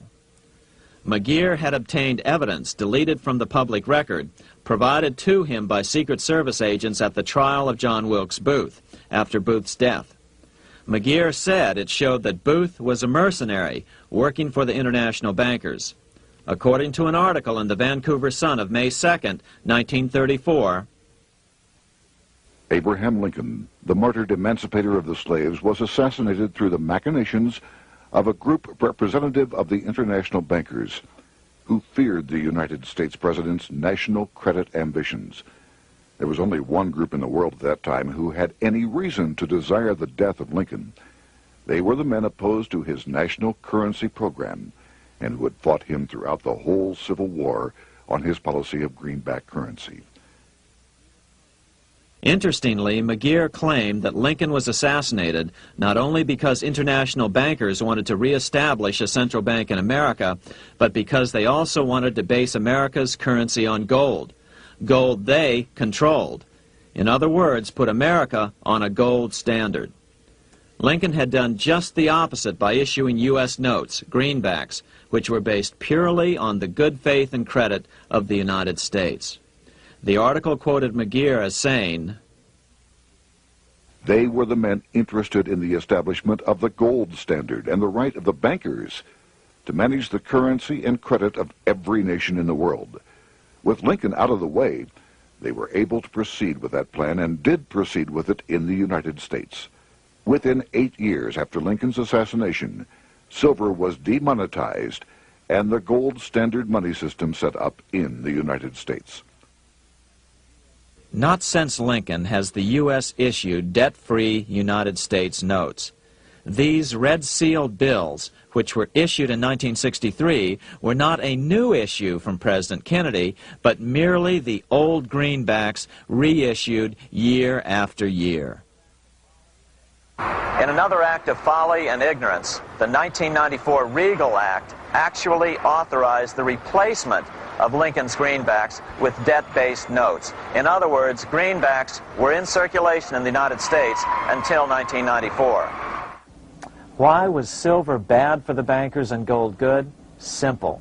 Because silver was plentiful in the United States. It was very hard to control. Gold was, and always has been, scarce. Throughout history, it has been relatively easy to monopolize gold, but silver has historically been 15 times more plentiful. With Lincoln out of the way, the money changers' next objective was to gain complete control over America's money. This was no easy task. With the opening of the American West, silver had been discovered in huge quantities. On top of that, Lincoln's greenbacks were generally popular. Despite the European central bankers' deliberate attacks on greenbacks, they continued to circulate in the United States, in fact, until a few years ago. According to historian W. Cleon Skousen, right after the Civil War, there was considerable talk about reviving Lincoln's brief experiment with the constitutional monetary system. Had not the European Money Trust intervened, it would have no doubt become an established institution. it is clear that the concept of America printing her own debt-free money sent shockwaves throughout the European central banking elite. They watched with horror as Americans clamored for more greenbacks. They may have killed Lincoln, but support for his monetary ideas grew. On April 12, 1866, nearly 1 year to the day of Lincoln's assassination, Congress went to work at the bidding of the European central banking interests. It passed the Contraction Act, authorizing the Secretary of the Treasury to begin to retire some of the greenbacks in circulation and thereby contract the money supply. Authors Theodore R. Thorin and Richard F. Warner explained the results of the money contraction in their classic book on the subject, The Truth in Money Book. The hard times which occurred after the Civil War could have been avoided if the greenback legislation had continued as President Lincoln had intended.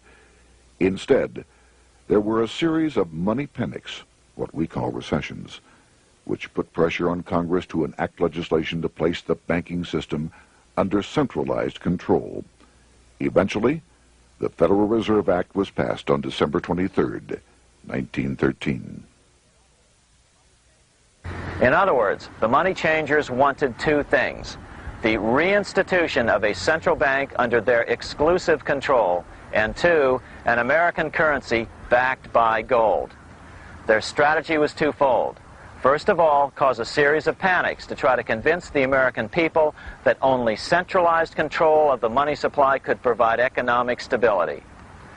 And secondly, remove so much money from the system that most Americans would be so desperately poor that they either wouldn't care or would be too weak to oppose the bankers. In 1866, there was $1.8 billion in currency in circulation in the United States, about $50.46 per capita. In 1867 alone, $500 million, $500 million, was removed from the U.S. money supply. 10 years later, in 1876, America's money supply was reduced to only $600 million. In other words, 2/3 of America's money had been called in by the bankers. Only $14.60 per capita remained in circulation. 10 years later, the money supply had been reduced to only $400 million, even though the population had boomed. The result was that only $6.67 per capita remained in circulation, a 760% loss in buying power over 20 years. Today, economists try to sell the idea that recessions and depressions are a natural part of something they call the business cycle. The truth is, our money supply is manipulated now just as it was before and after the Civil War. How did this happen? How did money become so scarce? Simple. Bank loans were called in and no new ones were given. In addition, silver coins were melted down. In 1872, a man named Ernest Sed was given 100,000 pounds, about $500,000, by the Bank of England and sent to America to bribe necessary congressmen to get silver demonetized. He was told that if that was not sufficient, to draw an additional 100,000 pounds or as much more as was necessary.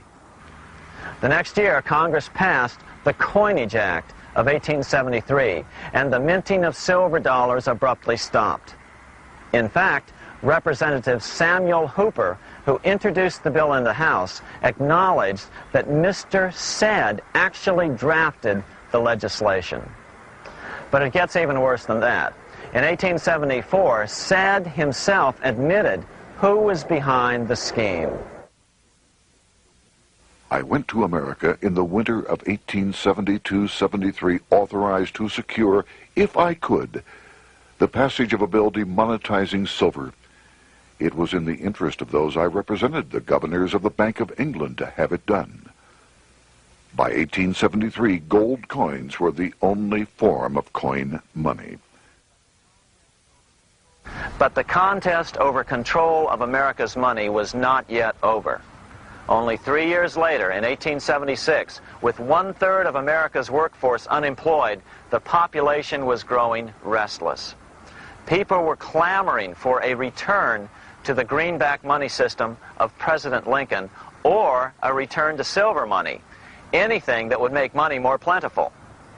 That year, Congress created the United States Silver Commission to study the problem.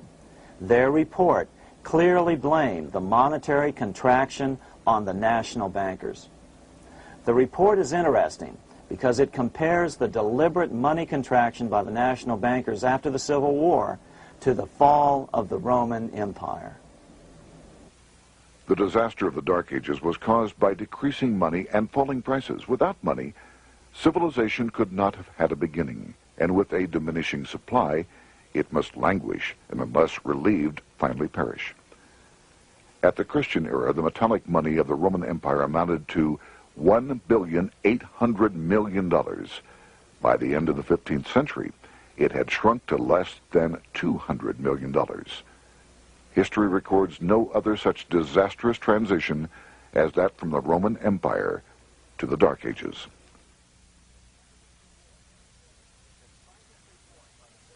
Despite this report by the Silver Commission, Congress took no action. The next year, 1877, riots broke out from Pittsburgh to Chicago. The torches of starving vandals lit up the sky. The bankers huddled to decide what to do. They decided to hang on. Now that they were back in control to a certain extent, they were not about to give it up. At the meeting of the American Bankers Association that year, they urged their membership to do everything in their power to put down the notion of a return to greenbacks. The ABA Secretary, James Buell, authored a letter to the members which blatantly called on the banks to subvert not only Congress, but the press.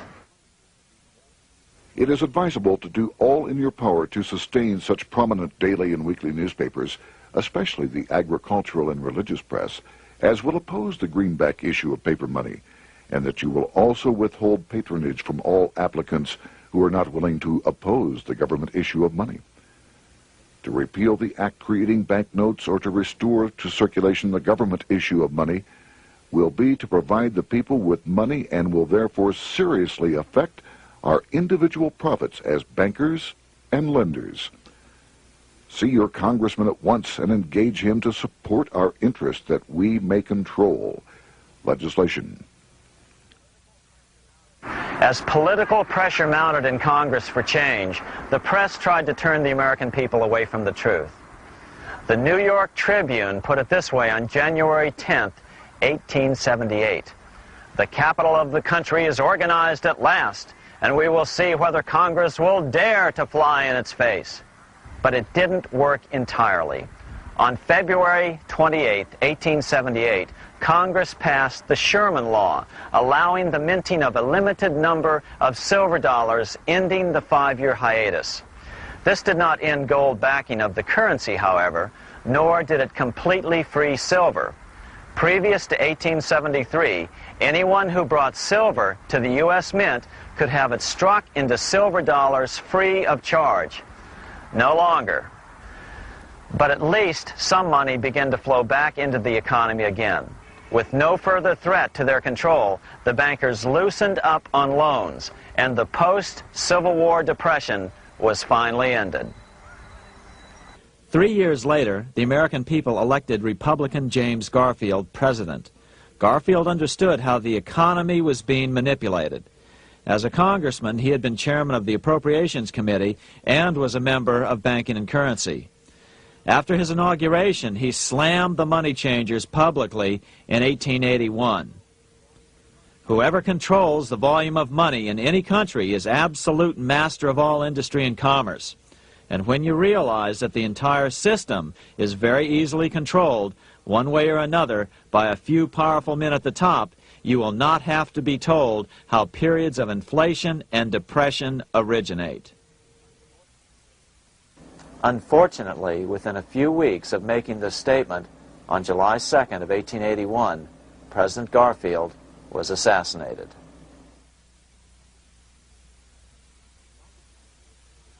The money changers were gathering strength fast. They began a periodic fleecing of the flock, as they called it, by creating economic booms followed by further depressions so they could buy up thousands of homes and farms for pennies on the dollar. In 1891, the money changers prepared to take the American economy down again, and their methods and motives were laid out with shocking clarity in a memo sent out by the American Bankers Association, the ABA, an organization in which most bankers were members.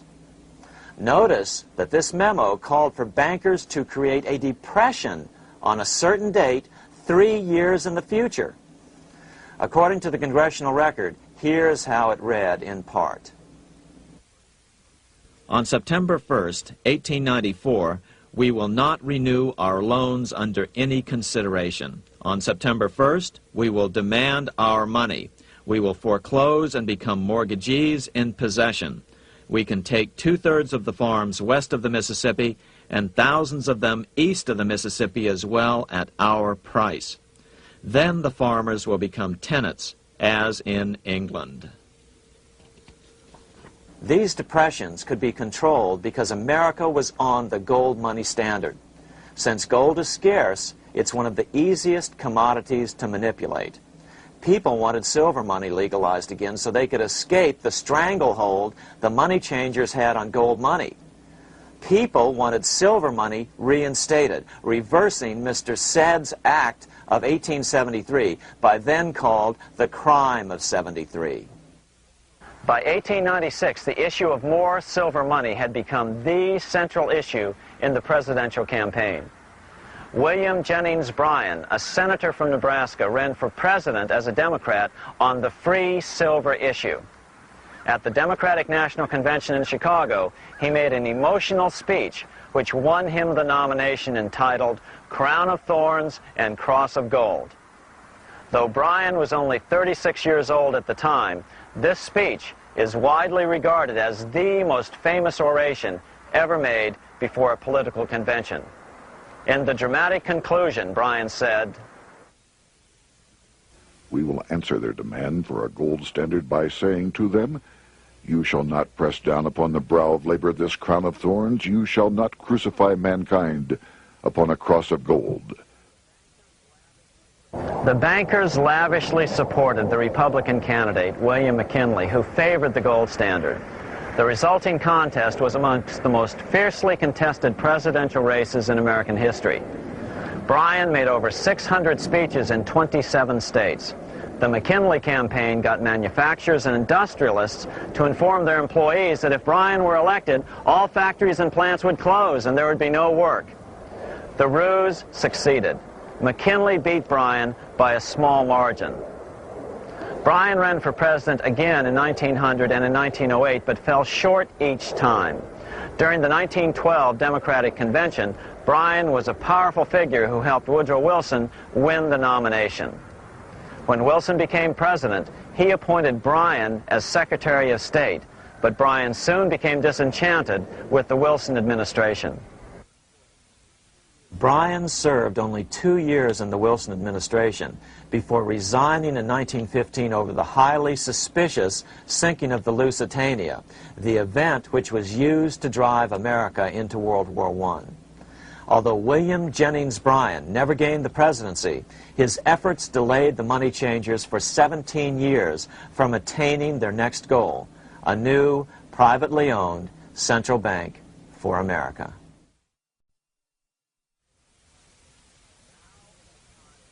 Now it was time for the money changers to get back to the business of a new private central bank for America. During the early 1900s, men like J.P. Morgan led the charge. One final panic would be necessary to focus the nation's attention on the supposed need for a central bank. The rationale was that only a central bank can prevent bank failures. Morgan was clearly the most powerful banker in America and a suspected agent for the Rothschilds. Morgan had helped finance John D. Rockefeller's Standard Oil empire. He had also helped finance the monopolies of Edward Harriman in railroads, of Andrew Carnegie in steel, and of others in numerous industries. But on top of that, J.P. Morgan's father, Junius Morgan, had been America's financial agent to the British. After his father's death, J.P. Morgan took on a British partner, Edward Grenfell, a longtime director of the Bank of England. In fact, upon Morgan's death, his estate contained only a few $1 million. The bulk of the securities most people thought he owned were, in fact, owned by others. In 1902, President Theodore Roosevelt allegedly went after Morgan and his friends by using the Sherman Antitrust Act to try to break up their industrial monopolies. Actually, Roosevelt did very little to interfere in the growing monopolization of American industry by the bankers and their surrogates. For example, Roosevelt supposedly broke up the Standard Oil monopoly, But it wasn't really broken at all. It was merely divided into 7 corporations, all still controlled by the Rockefellers. The public was aware of this thanks to political cartoonists like Thomas Nast, who referred to the bankers as the money trust.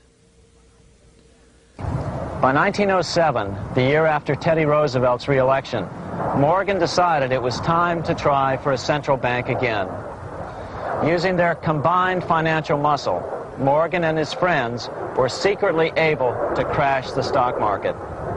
Thousands of small banks were vastly overextended. Some had reserves of less than 1% thanks to the fractional reserve principle.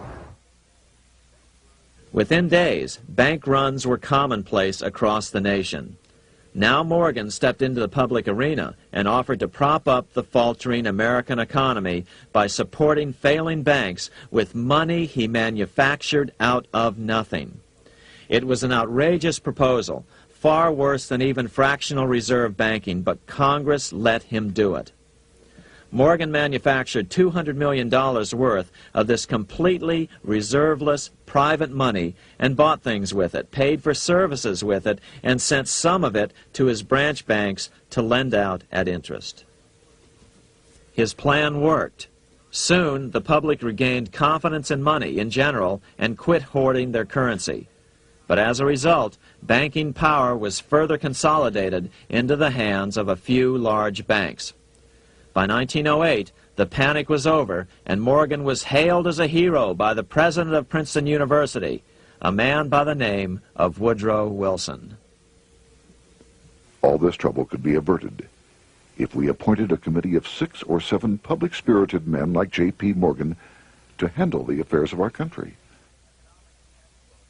Economics textbooks would later explain that the creation of the Federal Reserve System was the direct result of the panic of 1907. Quote, "With its alarming epidemic of bank failures, the country was fed up once and for all with the anarchy of unstable private banking," close quote. But Minnesota Congressman Charles A. Lindbergh Sr., the father of the famous aviator Lucky Lindy, later explained that the panic of 1907 was really just a scam. Those not favorable to the money trust could be squeezed out of business, and the people frightened into demanding changes in the banking and currency laws which the money trust would frame. So, since the passage of the National Bank Act of 1863, the money changers had been able to create a series of booms and busts. The purpose was not only to fleece the American public of their property, but to later claim that the banking system was basically so unstable that it had to be consolidated into a central bank once again.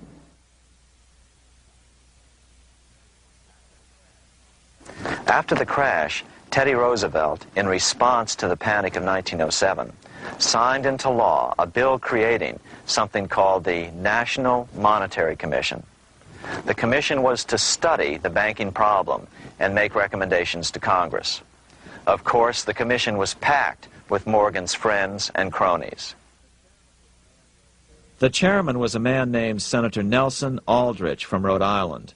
Aldrich represented the Newport, Rhode Island homes of America's richest banking families. His daughter married John D. Rockefeller, Jr., and together they had 5 sons: John, Nelson, who would become vice president in 1974, Lawrence, Winthrop, and David, the head of the Council on Foreign Relations and former chairman of Chase Manhattan Bank.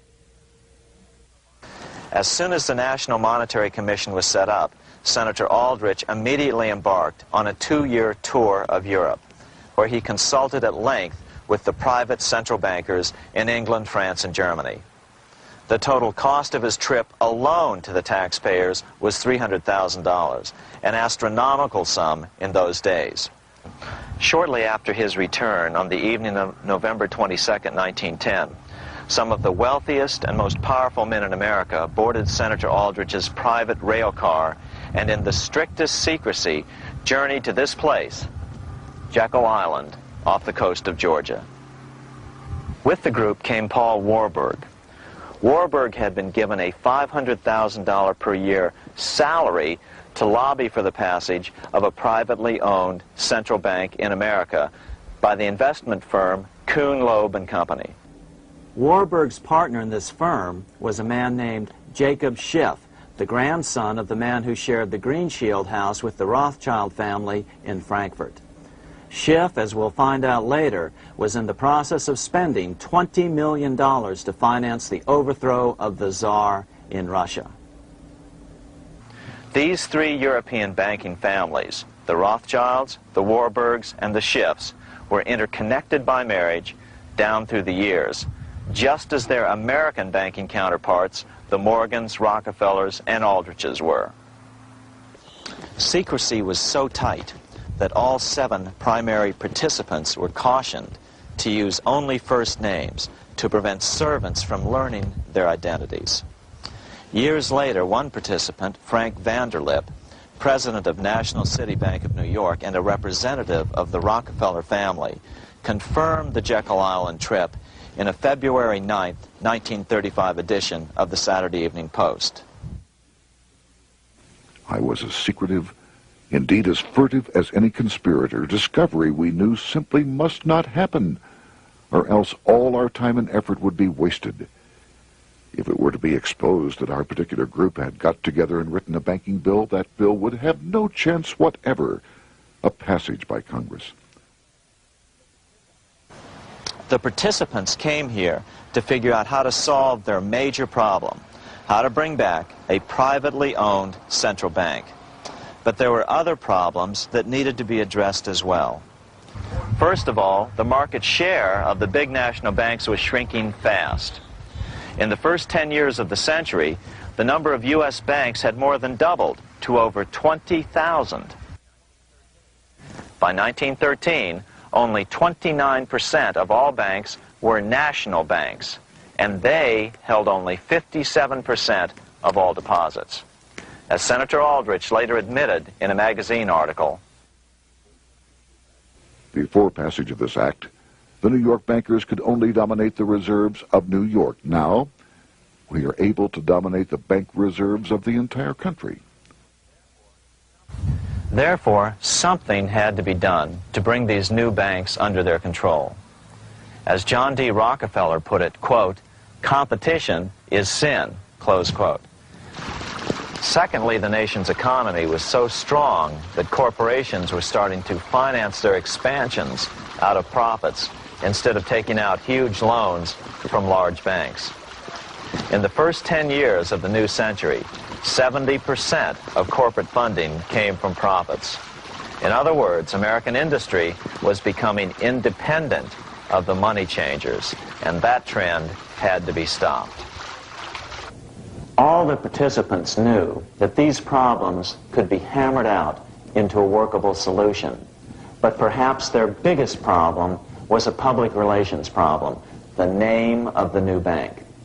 That discussion took place right here in this room, one of the many conference rooms in this sprawling hotel, today known as the Jekyll Island Club Hotel. Aldrich believed that the word bank should not even appear in the name. Warburg wanted to call the legislation the National Reserve Bill or the Federal Reserve Bill. The idea here was to give the impression that the purpose of the new central bank was to stop bank runs, but also to conceal its monopoly character. However, it was Aldrich, the egotistical politician, who insisted it be called the Aldrich Bill. After 9 days at Jekyll Island, the group dispersed. The new central bank would be very similar to the old Bank of the United States. It would be given a monopoly over U.S. currency and create that money out of nothing. How does the Fed create money out of nothing? It's a four-step process. But first, a word on bonds. Bonds are simply promises to pay, or government IOUs. People buy bonds to get a secure rate of interest. At the end of the term of the bond, the government repays the bond plus interest, and the bond is destroyed. There are about $3.6 trillion worth of these loans or bonds at present. Now here's the Fed money-making process. Step 1. The Federal Open Market Committee approves the purchase of U.S. bonds on the open market. Step 2. The bonds are purchased by the Fed from whoever is offering them for sale on the open market. Step 3, the Fed pays for the bonds with electronic credits to the seller's bank, which in turn credits the seller's bank account. The trick is that these credits are based on nothing. The Fed just creates them. Step 4, the banks use these deposits as reserves. They can loan out over 10 times the amount of their reserves to new borrowers, all at interest. In this way, a Fed purchase of, say, $1 million worth of bonds gets turned into over $10 million in bank accounts. The Fed, in effect, creates 10% of this totally new money, and the banks create the other 90%. To reduce the amount of money in the economy, the process is just reversed. The Fed sells bonds to the public, and the money flows out of the purchaser's local bank. Loans must be reduced by 10 times the amount of the sale. So, a Fed sale of $1 million in bonds results in $10 million less money in the economy. So how does this benefit the bankers whose representatives huddled at Jekyll Island? First, it totally misdirected banking reform efforts from proper solutions. Second, it prevented a proper debt-free system of government finance, like Lincoln's greenbacks, from making a comeback. The bond-based system of government finance forced on Lincoln after he created greenbacks was now cast in stone. Third, it delegated to the bankers the right to create 90% of our money supply based on only fractional reserves, which they then loan out at interest. Fourth, it centralized overall control of our nation's money supply in the hands of a few men. Fifth, it established a central bank with a high degree of independence from effective political control. Soon after its creation, the Fed's great contraction in the early 1930s would cause the Great Depression. This independence has been enhanced since then through additional laws. In order to fool the public into thinking the government retained control, the plan called for the Fed to be run by a board of governors appointed by the President and approved by the Senate. But all the bankers had to do was to be sure their men got appointed to the board of governors. That wasn't hard. Bankers have money, and money buys influence over politicians. Once the participants left Jekyll Island, the public relations blitz was on. The big New York banks put together an educational fund of $5 million to finance professors at respected universities to endorse the new bank. Woodrow Wilson at Princeton was one of the first to jump on the bandwagon. But the bankers' subterfuge didn't work. The Aldrich Bill was quickly identified as the bankers' bill, a bill to benefit only what became known as the money trust. As Congressman Lindbergh put it during the congressional debate, the Aldrich Plan is the Wall Street Plan. It means another panic, if necessary, to intimidate the people. Aldrich, paid by the government to represent the people, proposes a plan for the trusts instead. seeing they didn't have the votes to win in Congress, the Republican leadership never brought the Aldrich bill to a vote. The bankers quietly decided to move to track 2, the Democratic alternative. They began financing Woodrow Wilson as the Democratic nominee. As respected historian James Perloff put it, Wall Street financier Bernard Baruch was put in charge of Wilson's education.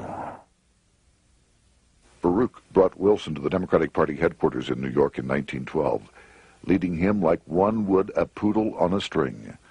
Wilson received an indoctrination course from the leaders convened there. So now the stage was set. The money changers were poised to install their privately owned central bank once again. The damage President Andrew Jackson had done 76 years earlier had been only partly repaired with the passage of the National Bank Act during the Civil War.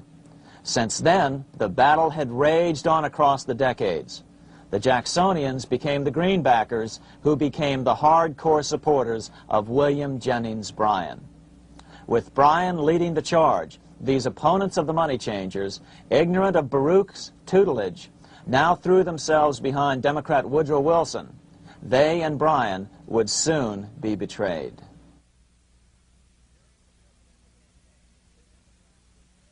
During the presidential campaign, the Democrats were careful to pretend to oppose the Aldrich bill. As Representative Lewis McFadden, himself a Democrat, as well as chairman of the House Banking and Currency Committee, explained it 20 years after the fact. The Aldrich bill was condemned in the platform. When Woodrow Wilson was nominated, the men who ruled the Democratic Party promised the people that if they were returned to power, there would be no central bank established here while they held the reins of government. 13 months later, that promise was broken, and the Wilson administration, under the tutelage of those sinister Wall Street figures who stood behind Colonel House, established here in our free country the worm-eaten, monarchical institution of the King's Bank, to control us from the top downward and to shackle us from the cradle to the grave. Once Wilson was elected, Morgan, Warburg, Baruch, and company advanced a new plan, which Warburg named the Federal Reserve System. The Democratic leadership hailed the new bill, called the Glass-Owen Bill, as something radically different from the Aldrich Bill. But in fact, the bill was virtually identical in every important detail. In fact, so vehement were the Democratic denials of similarity that Paul Warburg, the father of both bills, had to step in to reassure his paid friends in Congress that the two bills were virtually identical. Brushing aside the external differences affecting the shells, we find the kernels of the two systems very closely resembling and related to one another. But that admission was for private consumption only. Publicly, the money trust trotted out Senator Aldrich and Frank Vanderlip, the president of Rockefeller's National City Bank of New York and one of the Jekyll Island Seven, to oppose the new Federal Reserve System. Years later, however, Vanderlip admitted in the Saturday Evening Post that the two measures were virtually identical. Although the Aldrich Federal Reserve Plan was defeated when it bore the name Aldrich, nevertheless, its essential points were all contained in the plan that finally was adopted. As Congress neared a vote, they called Ohio attorney Alfred Crozier to testify. Crozier noted the similarities between the Aldrich bill and the Glass-Owen bill. The bill grants just what Wall Street and the big banks for 25 years have been striving for: private instead of public control of currency. It, the Glass-Owen bill, does this as completely as the Aldrich bill. Both measures rob the government and the people of all effective control over the public's money, and vest in the banks exclusively the dangerous power to make money among the people scarce or plenty. During the debate on the measure, senators complained that the big banks were using their financial muscle to influence the outcome. "There are bankers in this country who are enemies of the public welfare," said one senator. What an understatement. Despite the charges of deceit and corruption, the bill was finally snuck through the Senate on December 22, 1913, after most senators had left town for the holidays, after having been assured by the leadership that nothing would be done until long after the Christmas recess. On the day the bill was passed, Congressman Lindbergh prophetically warned his countrymen that this act establishes the most gigantic trust on earth. When the president signs this bill, the invisible government by the monetary power will be legalized. The people may not know it immediately, but the day of reckoning is only a few years removed. The worst legislative crime of the ages is perpetrated by this banking bill. On top of all this, only weeks earlier, Congress had finally passed a bill legalizing income tax. Why was the income tax law important? Because bankers finally had in place a system which would run up a virtually unlimited federal debt. How would the interest on this debt be repaid? Never mind the principal. Remember, a privately owned central bank creates the principal out of nothing. The federal government was small then. Up to then, it had subsisted merely on tariffs and excise taxes. No, just as with the Bank of England, the interest payments had to be guaranteed by direct taxation of the people. the money changers knew that if they had to rely on contributions from the states, eventually the individual state legislatures would revolt and either refuse to pay the interest on their own money or at least bring political pressure to bear to keep the debt small. It is interesting to note that in 1895, the Supreme Court had found a similar income tax law to be unconstitutional. The Supreme Court even found a corporate income tax law unconstitutional in 1909. As a result, Senator Aldrich hustled a bill for a constitutional amendment allowing income tax through the Congress. The proposed 16th Amendment to the Constitution was then sent to the state legislatures for approval. But some critics claim that the 16th Amendment was never ratified by the necessary 3/4 of the states. In other words, the 16th Amendment may not be legal. But the money changers were in no mood to debate the fine points. By October of 1913, Senator Aldrich had hustled the income tax bill through Congress. Without the power to tax the people directly and bypass the states, the Federal Reserve Bill would be far less useful to those who wanted to drive America deeply into their debt.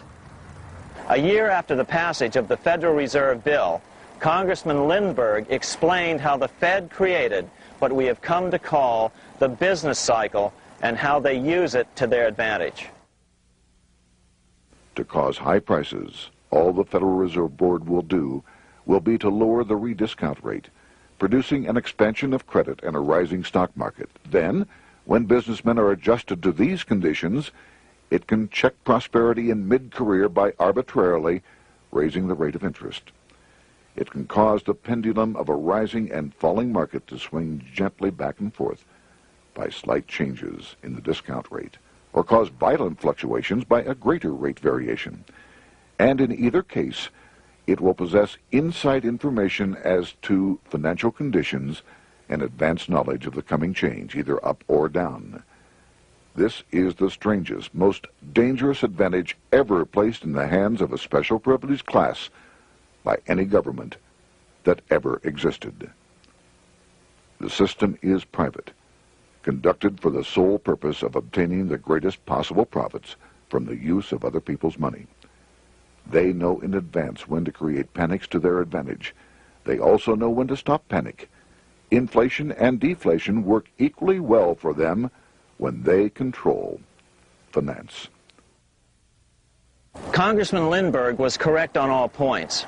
What he didn't realize was that most European nations had already fallen prey to the central bankers decades or centuries earlier.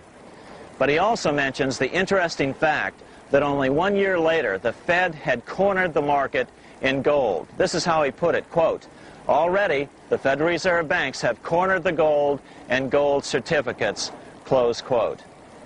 But Congressman Lindbergh was not the only critic of the Fed. Congressman Lewis McFadden, the chairman of the House Banking and Currency Committee from 1920 to 1931, remarked that the Federal Reserve Act brought about a superstate controlled by international bankers and international industrialists acting together to enslave the world for their own pleasure. Notice how McFadden saw the international character of the stockholders of the Federal Reserve. Another chairman of the House Banking and Currency Committee in the 1960s, Wright Patman from Texas, put it this way. In the United States today, we have in effect two governments. We have the duly constituted government, then we have an independent, uncontrolled, and uncoordinated government in the Federal Reserve System, operating the money powers which are reserved to Congress by the Constitution. Even the inventor of the electric light, Thomas Edison, joined the fray in criticizing the system of the Federal Reserve. If our nation can issue a dollar bond, it can issue a dollar bill. The element that makes the bond good makes the bill good also.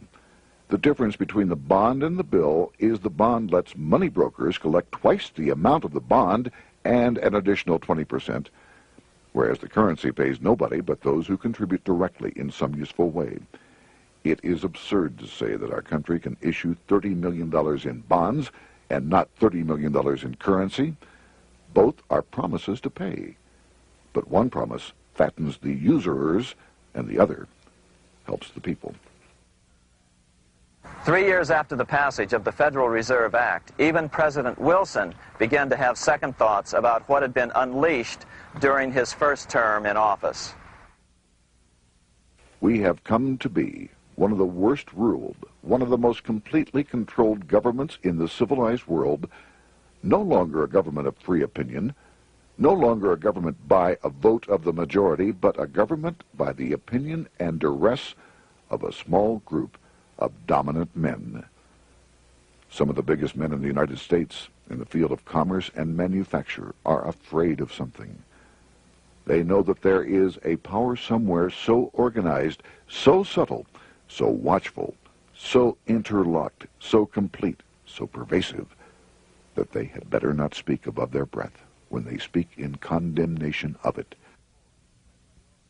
Before his death in 1924, President Wilson realized the full extent of the damage he had done to America when he confessed, "I have unwittingly ruined my government." So finally, the money changers, those who profit by manipulating the amount of money in circulation, had their privately owned central bank installed again in America. The major newspapers, which they also owned, hailed passage of the Federal Reserve Act of 1913, telling the public that now depressions could be scientifically prevented. The fact of the matter was that now depressions could be scientifically created.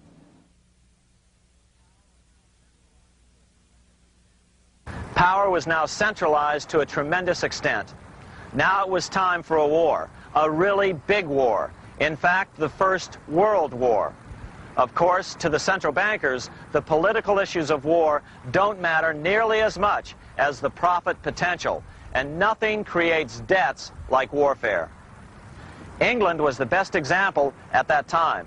During the 119-year period between the founding of the Bank of England and Napoleon's defeat at Waterloo, England had been at war for 56 years, and much of the remaining time she'd been preparing for war. In World War I, the German Rothschilds loaned money to the Germans, the British Rothschilds loaned money to the British, and the French Rothschilds loaned money to the French. In America, J.P. Morgan was the sales agent for war materials to both the British and the French. In fact, 6 months into the war, Morgan became the largest consumer on earth, spending $10 million a day. His offices here at 23 Wall Street were mobbed by brokers and salesmen trying to cut a deal. In fact, it got so bad that the bank had to post guards at every door and at the partners' homes as well. Many other New York bankers made out as well from the war. President Wilson appointed Bernard Baruch to head the War Industries Board. According to historian James Perloff, both Baruch and the Rockefellers profited by some $200 million during the war. But profits were not the only motive. There was also revenge. The money changers never forgave the czars for their support of Lincoln during the Civil War. Also, Russia was the last major European nation to refuse to give in to the privately owned central bank scheme. 3 years after World War I broke out, the Russian Revolution toppled the Tsar and installed the scourge of communism. Jacob Schiff of Kuhn, Loeb and Company bragged from his deathbed that he had spent $20 million towards the defeat of the Tsar. Money was funneled from England to support the revolution as well. Why would some of the richest men in the world financially back communism, the system that was openly vowing to destroy the so-called capitalism that made them wealthy? Researcher Gary Allen explained it this way.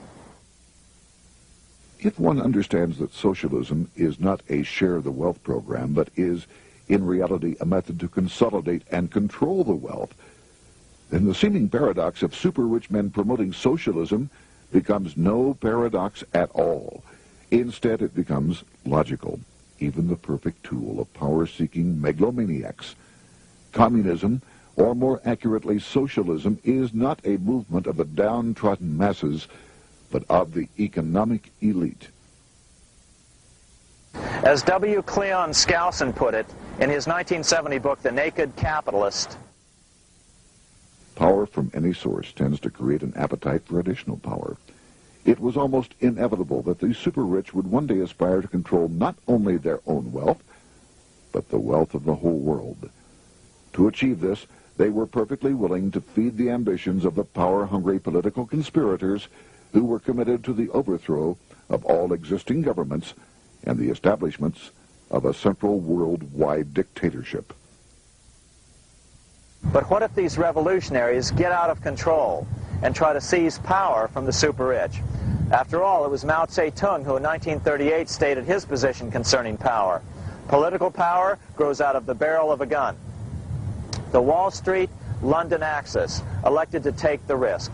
The master planners attempted to control revolutionary communist groups by feeding them vast quantities of money when they obeyed and contracting their money supply or even financing their opposition if they got out of control.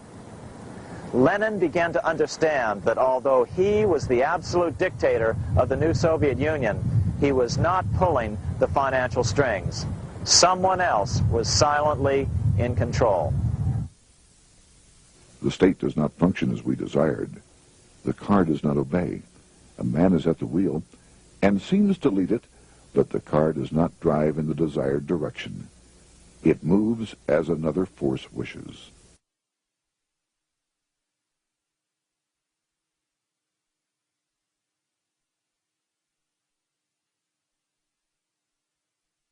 Who is behind it? Representative Louis T. McFadden, the chairman of the House Banking and Currency Committee throughout the 1920s and into the Great Depression years of the 1930s, explained it this way. The course of Russian history has indeed been greatly affected by the operations of international bankers. The Soviet government has been given United States Treasury funds by the Federal Reserve Board, acting through the Chase Bank.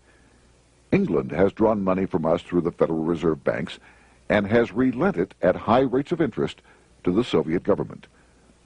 The Dnipro Dam was built with funds unlawfully taken from the United States Treasury by the corrupt and dishonest Federal Reserve Board and the Federal Reserve banks.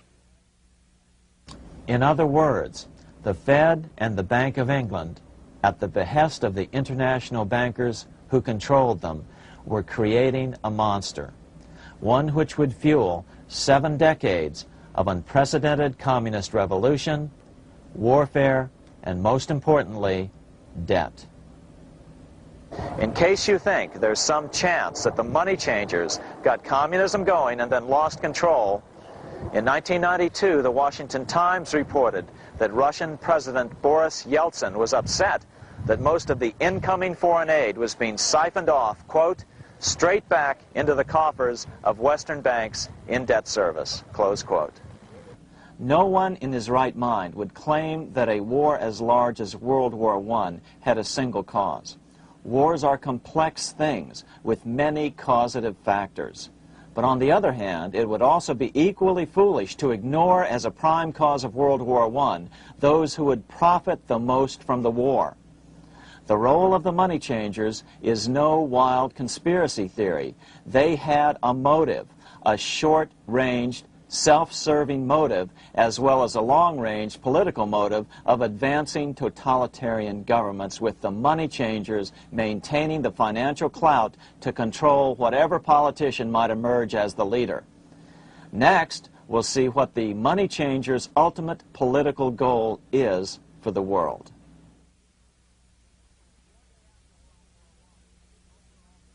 Shortly after World War I, the overall political agenda of the money changers began to be clear. Now that they controlled national economies individually, the next step was the ultimate form of consolidation, world government. The new world government proposal was given top priority at the Paris Peace Conference after World War I. It was called the League of Nations, but much to the surprise of Paul Warburg and Bernard Baruch, who attended the peace conference with President Wilson, the world was not yet ready to dissolve national boundaries. Nationalism still beats strong in the human breast.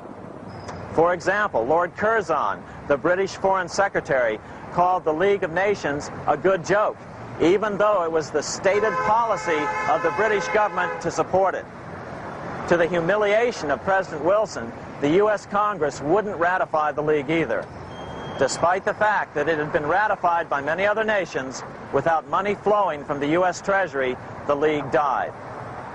After World War I, the American public had grown tired of the internationalist policies of Democrat Woodrow Wilson. In the presidential election of 1920, Republican Warren Harding won a landslide victory with over 60% of the vote. Harding was an ardent foe of both Bolshevism and the League of Nations. His election, which opened a 12-year run of Republican presidents in the White House, led to an unprecedented era of prosperity known as the Roaring Twenties. Despite the fact that the war had brought America a debt 10 times larger than its Civil War debt, still the American economy surged. Gold had poured into the country during the war, and it continued to do so afterwards. In the early 1920s, the governor of this bank, the Federal Reserve Bank of New York, a man named Benjamin Strong, met frequently with the secretive and eccentric governor of the Bank of England, Montague Norman. Norman was determined to replace the gold England had lost to the U.S. during World War I and return the Bank of England to its former position of dominance in world finance. On top of that, rich with gold, the American economy might get out of control again, just like it had done after the Civil War. During the next 8 years, under the presidencies of Harding and Coolidge, the huge federal debt built up during World War I was cut by 38%, down to $16 billion, the greatest percentage drop in U.S. history. During the election of 1920, Warren Harding and Calvin Coolidge ran against James Cox, the governor of Ohio, and the little-known Franklin D. Roosevelt, who had previously risen to no higher post than President Wilson's Assistant Secretary of the Navy. After his inauguration, Harding moved quickly to formally kill the League of Nations. Then he quickly moved to reduce domestic taxes while raising tariffs to record heights. Now, this was a revenue policy of which most of the Founding Fathers would certainly have approved. His second year in office, Harding took ill on a train trip in the West and suddenly died. Although no autopsy was performed, the cause was said to be either pneumonia or food poisoning. When Coolidge took over, he continued Harding's domestic economic policy of high tariffs on imports while cutting income taxes. As a result, the economy grew at such a rate that net revenue still increased. Now that had to be stopped. So just as they'd done so frequently before, the money changers decided it was time to crash the American economy. The Federal Reserve began flooding the country with money. They increased the money supply by 62% during these years. Money was plentiful. This is why it was known as the Roaring Twenties. Before his death in 1919, former President Teddy Roosevelt warned the American people what was going on. As reported in the March 27, 1922 edition of the New York Times, Roosevelt said, "These international bankers and Rockefeller Standard Oil interests control the majority of newspapers and the columns of these papers to club into submission or drive out of public office officials who refuse to do the bidding of the powerful, corrupt cliques which compose the invisible government." Just one day before, in the New York Times, the mayor of New York, John Hylan, quoted Roosevelt and blasted those he saw as taking control of America, its political machinery, and its press.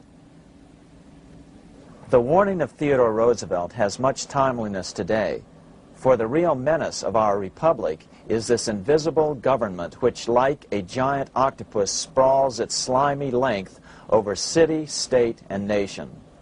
It seizes in its long and powerful tentacles our executive officers, our legislative bodies, our schools, our courts, our newspapers, and every agency created for the public protection. To depart from mere generalizations, let me say that at the head of this octopus are the Rockefeller Standard Oil interest and a small group of powerful banking houses generally referred to as the international bankers. The little coterie of powerful international bankers virtually run the United States government for their own selfish purposes.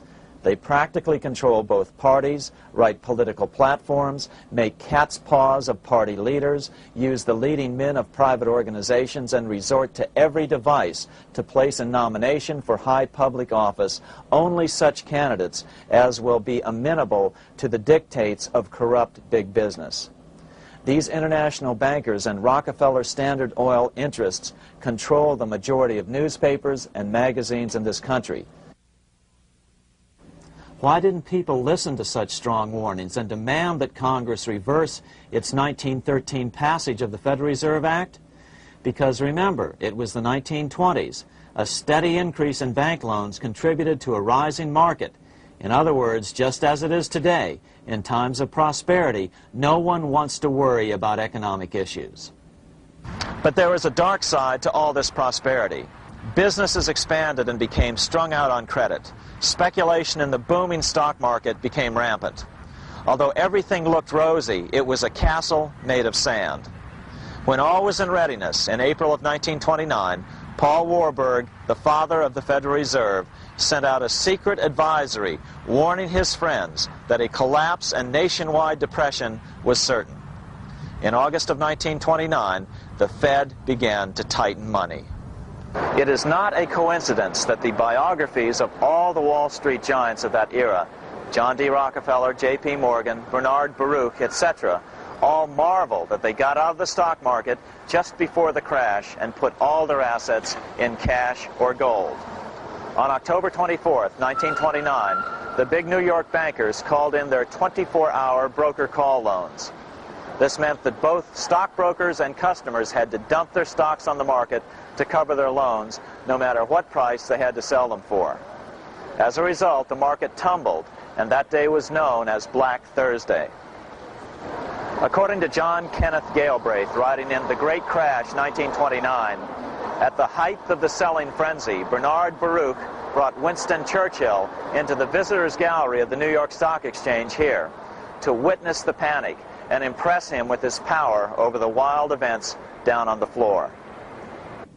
Congressman Louis McFadden, chairman of the House Committee on Banking and Currency from 1920 to 1931, knew who to blame. He accused the Fed and the international bankers of orchestrating the crash. It was not accidental. It was a carefully contrived occurrence. The international bankers sought to bring about a condition of despair here so that they might emerge as rulers of us all. But McFadden went even farther. He openly accused them of causing the crash in order to steal America's gold. In February 1931, in the midst of the Depression, he put it this way. I think it can hardly be disputed that the statesmen and financiers of Europe are ready to take almost any means to reacquire rapidly the gold stock which Europe lost to America as the result of World War I. Curtis Dahl, a broker for Lehman Brothers, was on the floor of the New York Stock Exchange the day of the crash. In his 1970 book, FDR, My Exploited Father-in-Law, he explained that the crash was triggered by the planned sudden shortage of call money in the New York money market. Actually, it was the calculated shearing of the public by the world money powers triggered by the planned sudden shortage of call money in the New York money market. Within a few weeks, $3 billion of wealth simply seemed to vanish.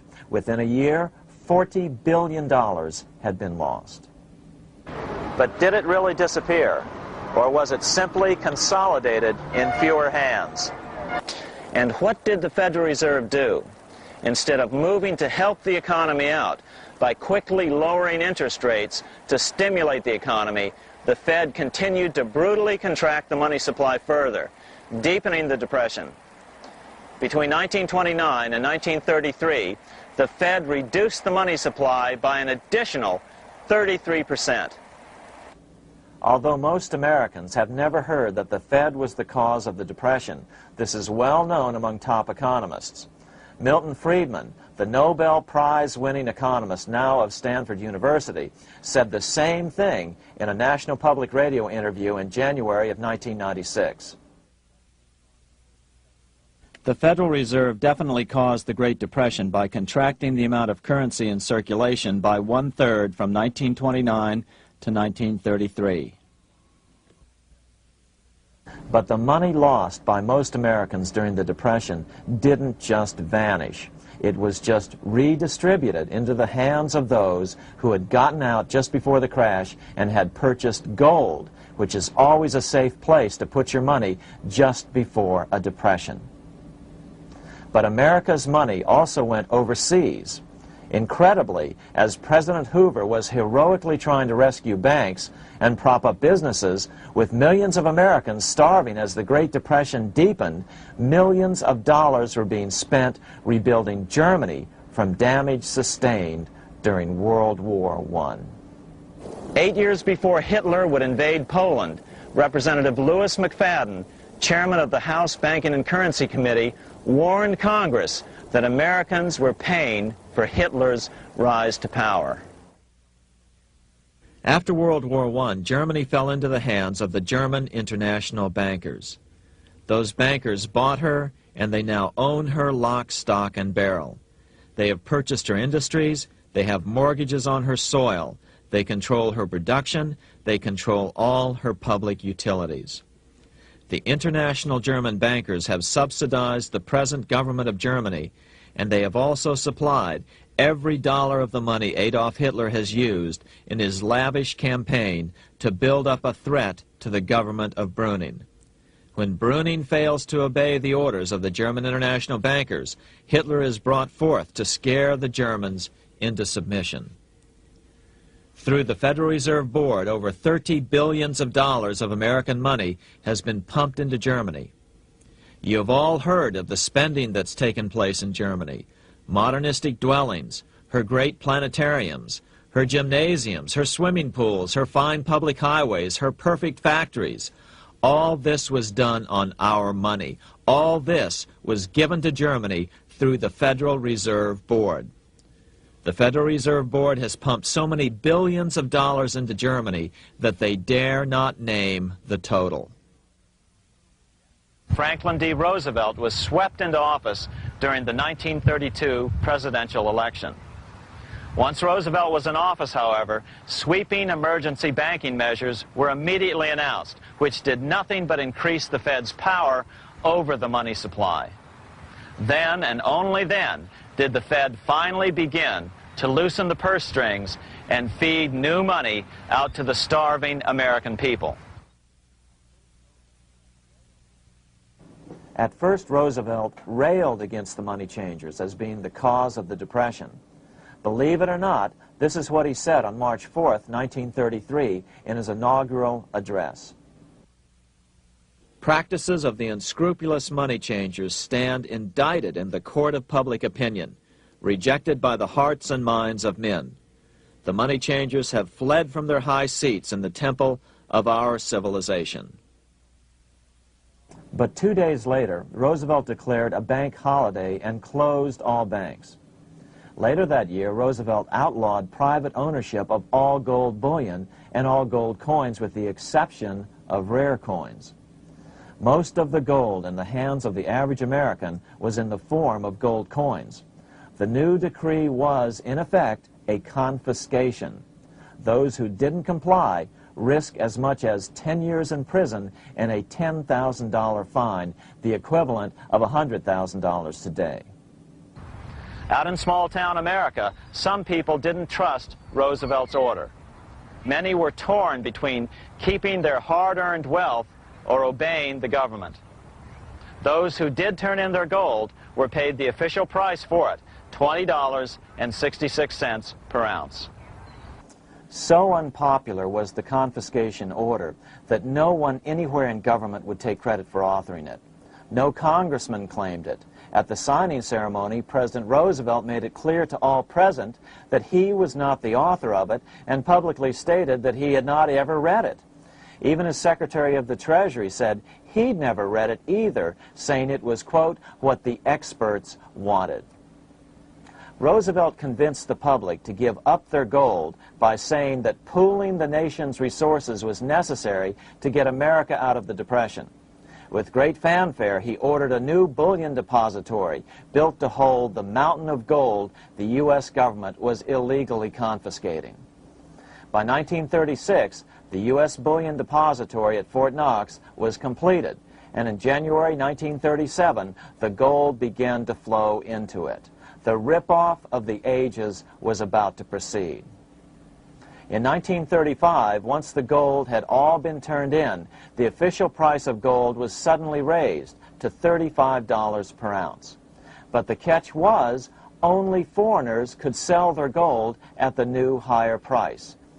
The money changers who had heeded Warburg's note and gotten out of the stock market just before the crash and bought gold at $20.66 per ounce, then shipped it to London, could now bring it back and sell it back to the government, nearly doubling their money while the average American starved. The Fort Knox Bullion Depository sits here in the middle of the Fort Knox Military Reservation, 30 miles southwest of Louisville, Kentucky. This was as close as we were permitted to get to the depository despite years of letters from members of Congress to allow our film crew inside. The 4-acre grounds immediately surrounding the building are guarded by an electrified steel fence, an open moat, and 4 machine-gun-armed guard pillboxes at the structure's corners. When the gold began arriving on January 13, 1937, there was unprecedented security. Thousands of official guests watched the arrival of a 9-car train from Philadelphia, guarded by armed soldiers, postal inspectors, Secret Servicemen, and guards from the U.S. Mint. It was all great theater. America's gold supply from across the land had been pooled, supposedly for the public benefit, and then safely tucked into Fort Knox. But all that security would soon be breached by the government itself. Now the stage was set for a really big war, one which would pile up debt far beyond that of World War I.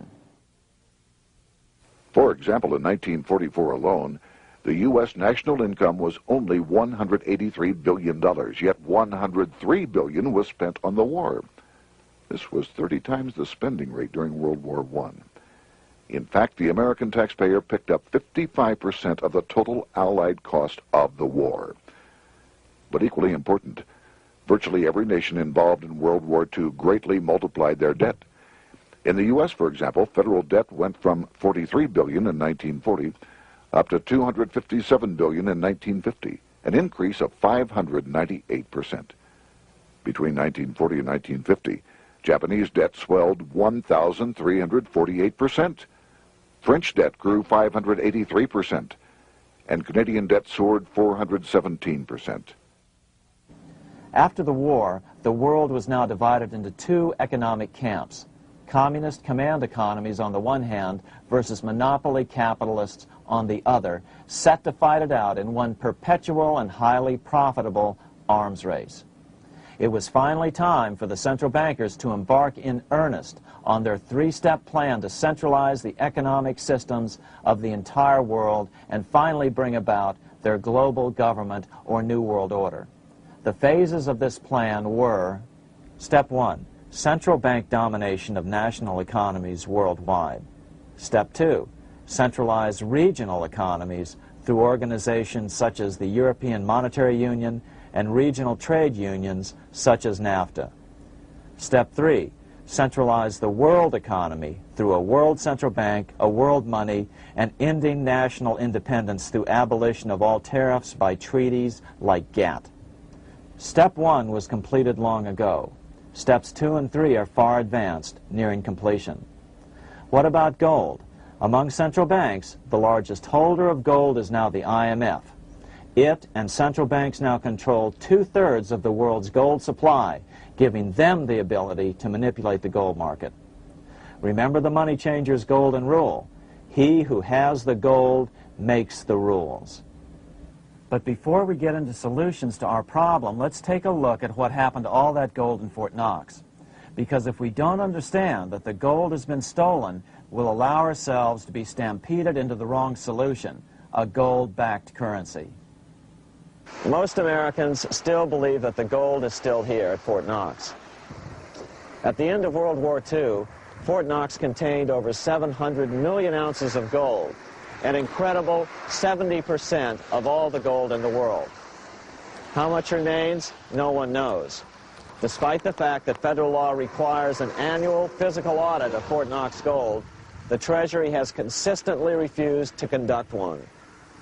The truth is that a reliable audit of whatever remains here has not been conducted since President Eisenhower ordered one in 1953.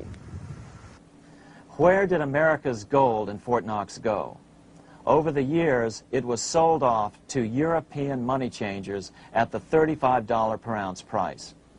Remember, this was during a time when it was illegal for Americans to buy any of their own gold from Fort Knox. In fact, there was a very infamous case where the Firestone family set up a string of dummy corporations to purchase Fort Knox gold and keep it in Switzerland, never hitting U.S. shores. They were eventually caught, however, and successfully prosecuted.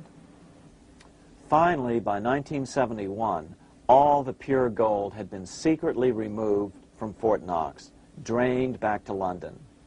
Once the gold was gone from Fort Knox, President Nixon closed the gold window by repealing Roosevelt's Gold Reserve Act of 1934, finally making it legal once again for Americans to buy gold. Naturally, gold prices immediately began to soar. 9 years later, gold sold for $880 per ounce, 25 times what the gold in Fort Knox was sold for. One would think that eventually someone in the government would get wind of what was happening and blow the whistle. The largest fortune in the history of the world stolen. Shades of the old James Bond film, Goldfinger. Well, as a matter of fact, Ian Fleming, the author of the James Bond series, was head of the British counterintelligence service, MI5. Some believe in the intelligence community that he wrote much of his fiction as a warning, as many authors of fiction do. If the removal of all the good delivery gold from Fort Knox can be viewed as a deliberate raid on the U.S. Treasury, then such an operation might well have been years in the making, namely 40 years. Certainly enough time for Fleming to get wind of it and try to prevent it. So just how did the story of the Fort Knox gold robbery get out? It all started with an article in a New York periodical in 1974. The article charged that the Rockefeller family was manipulating the Federal Reserve to sell off Fort Knox gold at bargain basement prices to anonymous European speculators. 3 days later, the anonymous source of the story, Louise Auchincloss Boyer, mysteriously fell to her death from the window of her 10th floor apartment in New York. How would Mrs. Boyer have known of the Rockefeller connection to the Fort Knox gold heist? She was the longtime secretary of Nelson Rockefeller. For the next 14 years, this man, Ed Durrell, a wealthy Ohio industrialist, devoted himself to a quest for the truth concerning the Fort Knox gold. He wrote thousands of letters to over 1,000 government and banking officials, trying to find out how much gold was really left and where the rest of it had gone. Edith Roosevelt, the granddaughter of President Teddy Roosevelt, questioned the actions of the government in a March 1975 edition of the New Hampshire Sunday News. Allegations of missing gold from our Fort Knox vaults are being widely discussed in European financial circles. But what is puzzling is that the administration is not hastening to demonstrate conclusively that there is no cause for concern over our gold treasure, if indeed it is in a position to do so. Unfortunately, Ed Durrell never did accomplish his primary goal, a full audit of the gold reserves in Fort Knox. It's incredible that the world's greatest treasure has had little accounting or auditing. This gold belonged to the American people, not the Federal Reserve and their foreign owners. One thing is certain, the government could blow all of this speculation away in a few days with a well-publicized audit under the searing lights of media cameras. It has chosen not to do so. One must conclude that they are afraid of the truth such an audit would reveal. What is the government so afraid of? Here's the answer. When President Ronald Reagan took office in 1981, his conservative friends urged him to study the feasibility of returning to a gold standard as the only way to curb government spending. It sounded like a reasonable alternative, so President Reagan appointed a group of men called the Gold Commission to study the situation and report back to Congress. What Reagan's Gold Commission reported back to Congress in 1982 was the following shocking revelation concerning gold. The U.S. Treasury owned no gold at all. All the gold that was left in Fort Knox was now owned by the Federal Reserve, a group of private bankers, as collateral against the national debt.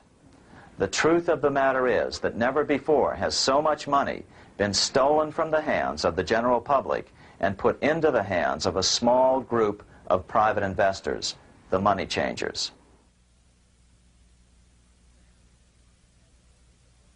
I'm standing in front of the headquarters of the International Monetary Fund located in Washington, D.C. Across the street, right over there, is the headquarters of the World Bank.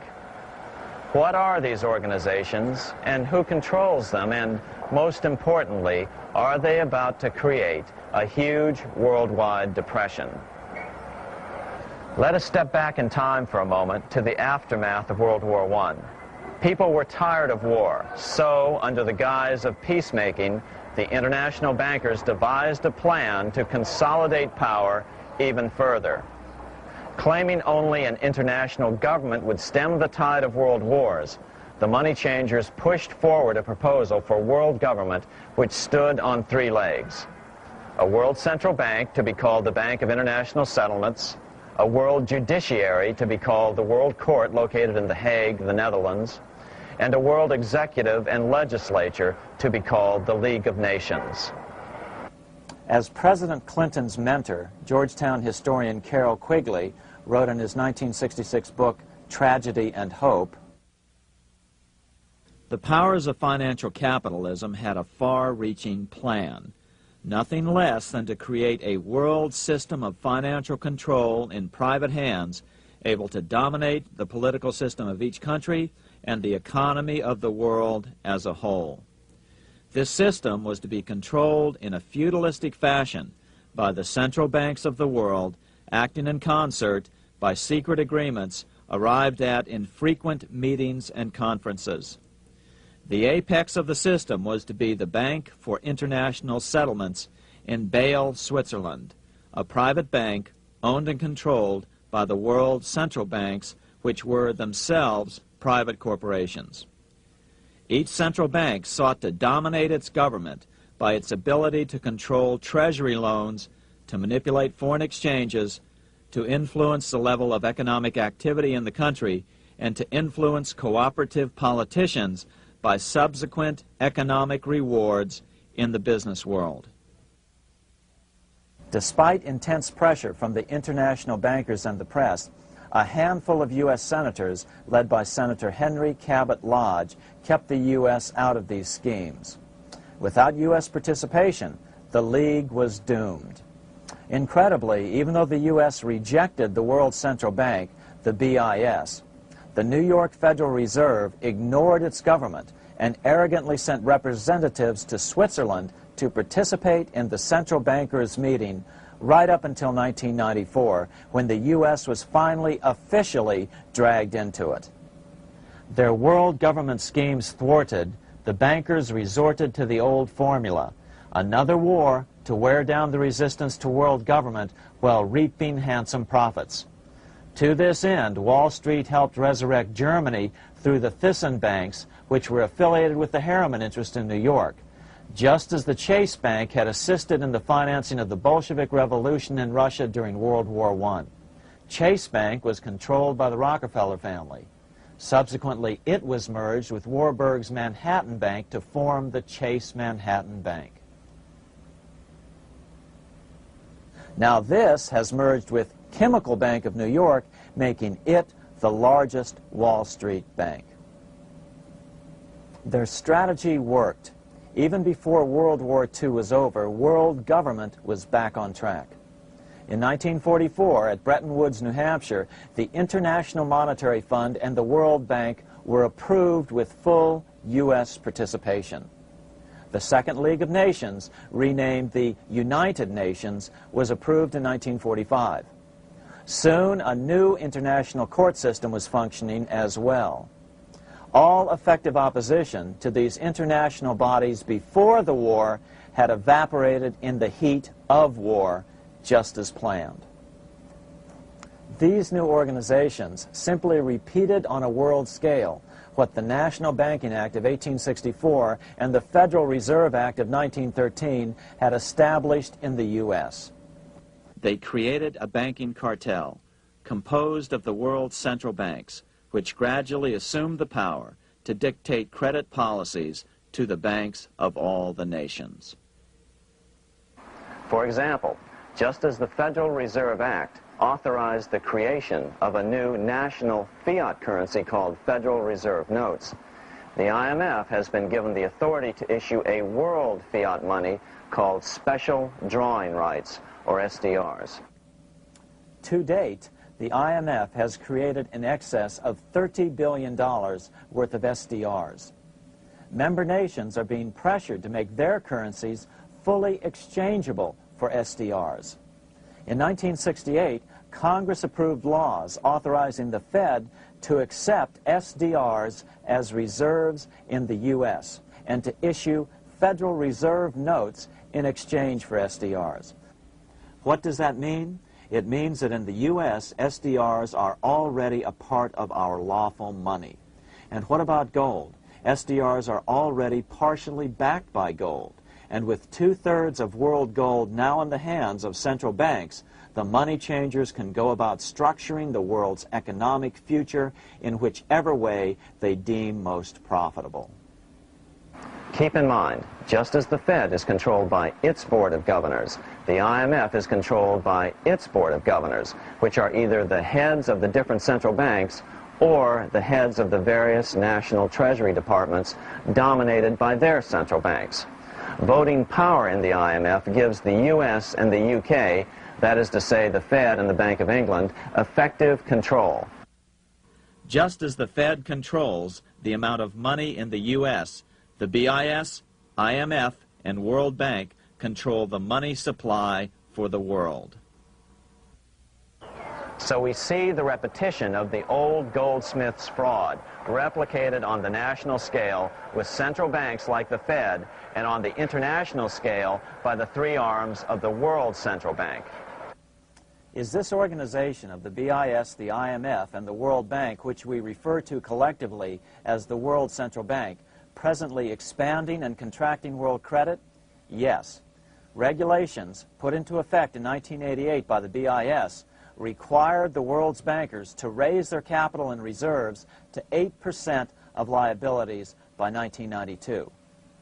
Increased capital requirements put an upper limit to the fractional reserve lending, similar to the way cash reserve requirements do.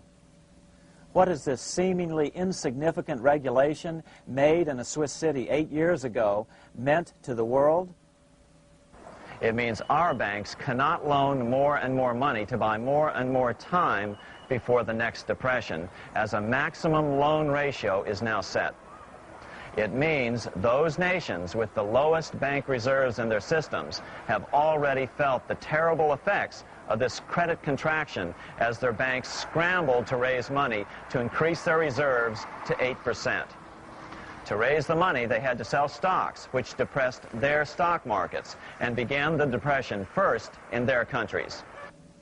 Japan, which in 1988 had among the lowest capital and reserve requirements and thus was the most affected by the regulation, has experienced a financial crash which began almost immediately in 1989, which has wiped out a staggering 50% of the value of its stock market since 1990 and 60% of the value of its commercial real estate.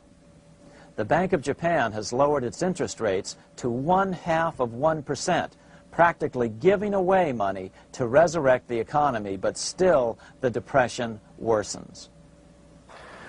Due to the $20 billion U.S. bailout of Mexico, the financial collapse in that nation is already known here. Yet despite the bailout, the economy continues to be a disaster. One huge debt after another is rolled over as new loans are being made simply to enable Mexico to pay the interest on the old loans. In the south of Mexico, the poor have been in open revolt as every spare peso is being siphoned out of the country to make interest payments. It is important to note that a radical transfer of power is taking place as nations become subservient to a supranational world central bank controlled by a handful of the world's richest bankers. As the IMF creates more and more SDRs by the stroke of a pen on IMF ledgers, more and more nations borrow them to pay interest on their mounting debts and gradually fall under the control of the faceless bureaucrats of the World Central Bank. As the worldwide depression worsens and spreads, this will give the World Central Bank the power of economic life and death over these nations. It will decide which nations will be permitted to receive further loans and which nations will starve. Despite all the rhetoric about development and the alleviation of poverty, the result is a steady transfer of wealth from the debtor nations to the money changers' central banks which control the IMF and the World Bank. For example, in 1992, the Third World debtor nations, which borrowed from the World Bank, paid $198 million more to the central banks of the developed nations for World Bank-funded purposes than they received from the World Bank. All this increases their permanent debt in exchange for temporary relief of poverty caused by prior borrowings. Already, these repayments exceed the amount of the new loans. By 1992, Africa's external debt had reached $290 billion, 2.5 times greater than in 1980, resulting in skyrocketing infant mortality rates and unemployment, deterioration of schools, housing, and the general health of the people. The entire world faces the immeasurable suffering already destroying the Third World and now Japan, all for the benefit of the money changers. As one prominent Brazilian politician put it, "The Third World War has already started. It is a silent war, not for that reason any less sinister. The war is tearing down Brazil, Latin America, and practically all the Third World. Instead of soldiers dying, there are children. It is a war over the Third World debt, one which has as its main weapon interest, a weapon more deadly than the atom bomb, more shattering than a laser beam."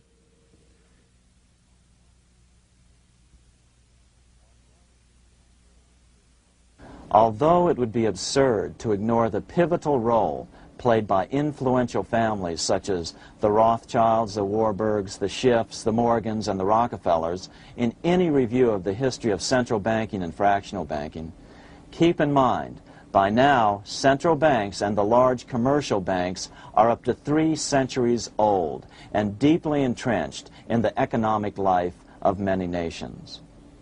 These banks are no longer dependent on clever individuals such as a Nathan Rothschild. Years ago, the question of ownership was important, but no longer. For example, both the Bank of England and the Bank of France were nationalized after World War II, and nothing changed, nothing at all. They endure and continue to grow, now protected by numerous laws, paid politicians, and mortgaged media, untouched by the changing of generations. 3 centuries have given them an aura of respectability. The old school tie is now worn by the 6th generation son, who's been raised in a system that he may never question as he is named to serve on the governing boards of countless philanthropic organizations. To focus attention today on individuals or families, or to attempt to sort out the current holders of power, serves little useful purpose and would be a distraction from the cure. The problem is far bigger than that. It is the corrupt banking system that was and is being used to consolidate vast wealth into fewer and fewer hands that is our current economic problem. Change the names of the main players now, and the problem will neither go away nor even miss a beat. Likewise, among the hordes of bureaucrats working in the World Bank, central banks, and international banks, only a tiny fraction have any idea of what's really going on. No doubt they'd be horrified to learn that their work is contributing to the terrible impoverishment and gradual enslavement of mankind to a few incredibly rich plutocrats. So really, there's no use in emphasizing the role of individuals anymore. And the problem even transcends the normal spectrum of political right and left. Both communism and socialism, as well as monopoly capitalism, have been used by the money changers. Today, they profit from either side of the new political spectrum. The big government welfare state on the so-called left wing versus the neoconservative laissez-faire capitalists who want big government totally out of their lives on the right wing. Either way, the bankers win. Monetary reform is the most important political issue facing this nation. That clarified, let's proceed to the conclusions in the spirit Lincoln declared, with malice towards none, with charity towards all. At the start of this video, we ask a number of troubling questions. Let's be sure we've answered them. What's going on in America today? Why are we over our heads in debt? Why can't the politicians bring debt under control? Why are we over our heads in debt? Because we're laboring under a debt money system that is designed and controlled by private bankers. Now, some will argue that the Federal Reserve System is a quasi-governmental agency. But the President appoints only 2 of the 7 members of the Federal Reserve Board of Governors every 4 years. And he appoints them to 14-year terms, far longer than his own. The Senate does confirm those appointments, but the whole truth is that the President wouldn't dare appoint anyone to that board of whom Wall Street does not approve. Of course, this does not preclude the possibility that some honorable men may be appointed to the Board of Governors. But the fact is that the Fed is specifically designed to operate independently of our government, as are nearly all other central banks. Some argue that the Fed promotes monetary stability. We saw the current head of the Bank of England, Eddie George, claim that this was the most important role of a central bank. In fact, the Fed's record of stabilizing the economy shows it to be a miserable failure in this regard. Within the first 25 years of its existence, the Fed caused 3 major economic downturns, including the Great Depression, and for the last 30 years has shepherded the American economy into a period of unprecedented inflation. Again, this is not some wild conspiracy theory. It's a well-known fact among top economists. As Nobel Prize-winning economist Milton Friedman put it, the stock of money, prices, and output was decidedly more unstable after the establishment of the Federal Reserve System than before. The most dramatic period of instability in output was, of course, the period between the 2 wars, which includes the severe monetary contractions of 1920-21, 1929-33, and 1937-38.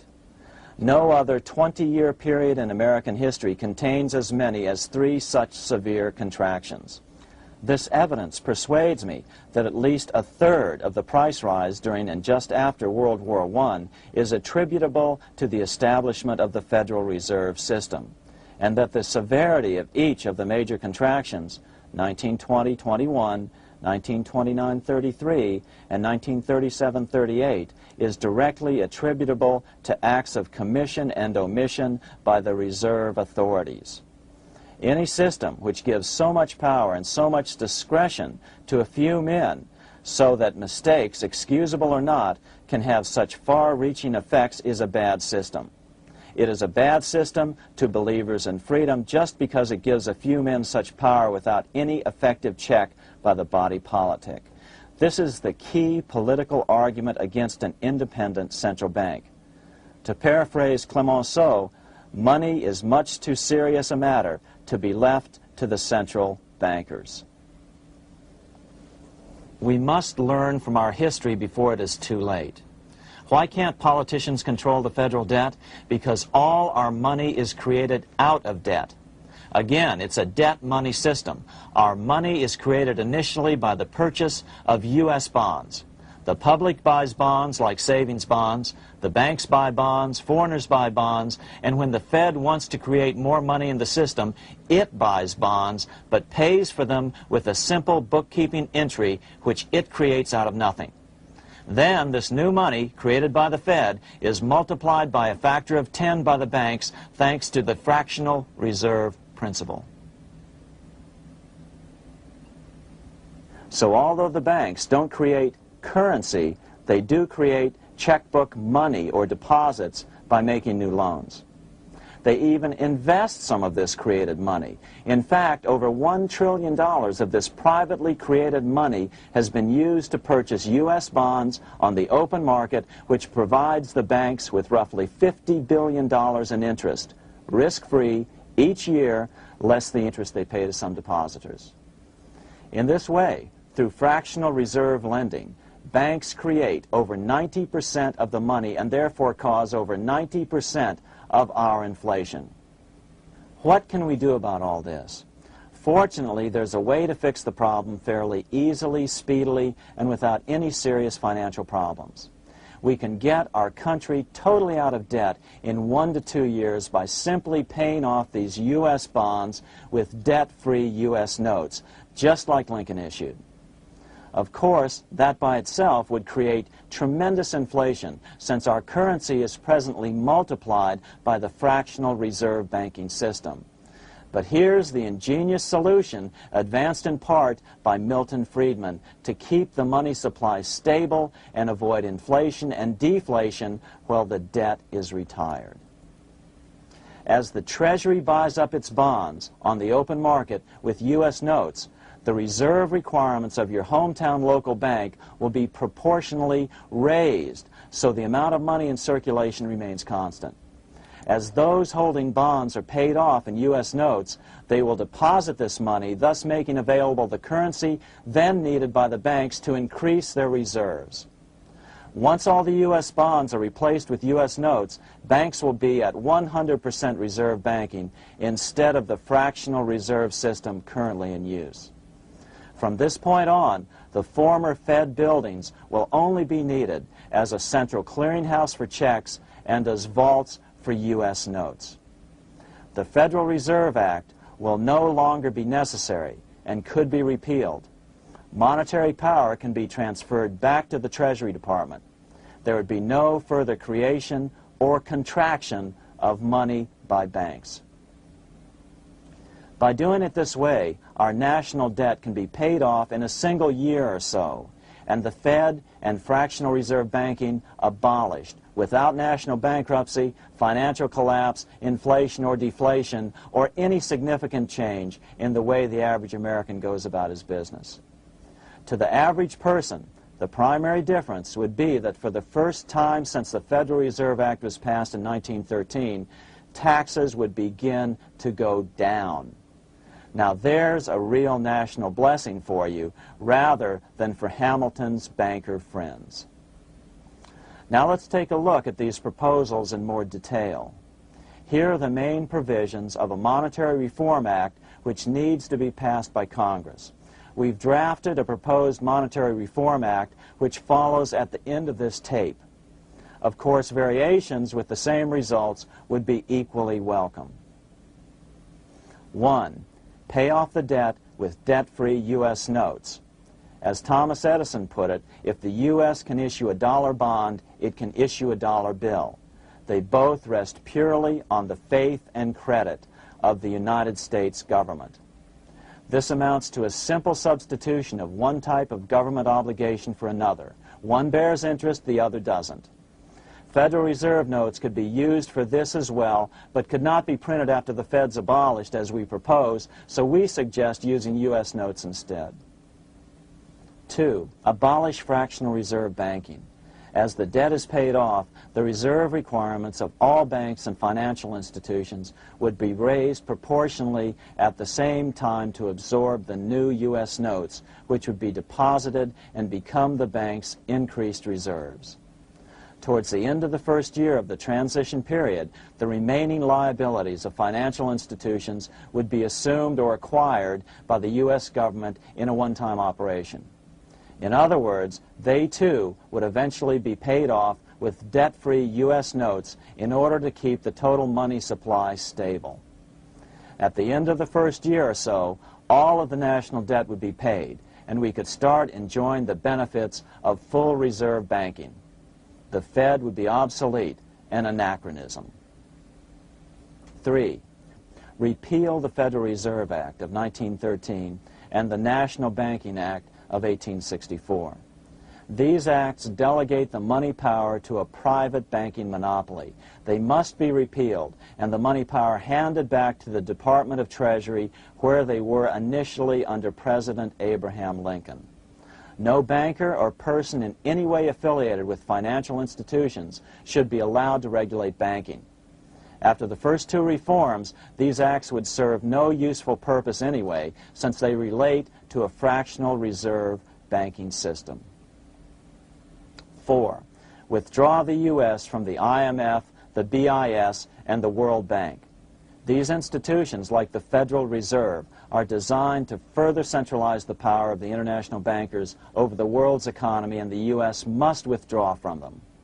Their harmless functions, such as currency exchange, can be accomplished either nationally or in new organizations limited to those functions. Such a monetary reform act would guarantee that the amount of money in circulation would stay very stable, causing neither inflation nor deflation. Remember, for the last 3 decades, the Fed has doubled the American money supply every 10 years. That fact and fractional reserve banking are the real causes of inflation and the reduction in our buying power, a hidden tax. These and other taxes are the real reasons both parents now have to work just to get by. The money supply should increase slowly to keep prices stable, roughly in proportion to population growth, about 3% per year, not at the whim of a group of bankers meeting in secret. In fact, all future decisions on how much money will be in the American economy must be made based on statistics of population growth and the price level index.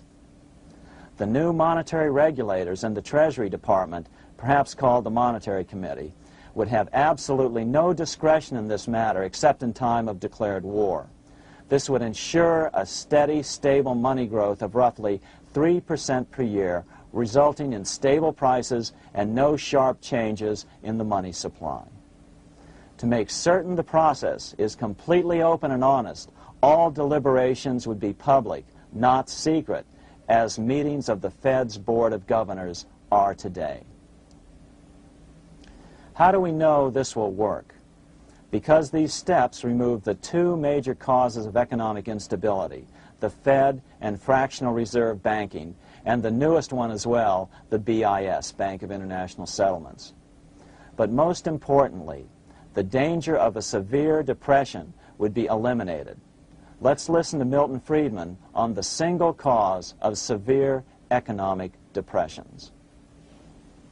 I know of no severe depression in any country or any time that was not accompanied by a sharp decline in the stock of money, and equally of no sharp decline in the stock of money that was not accompanied by a severe depression. Issuing our own currency is not a radical solution. It's been advocated by Presidents Jefferson, Madison, Jackson, Van Buren, and Lincoln.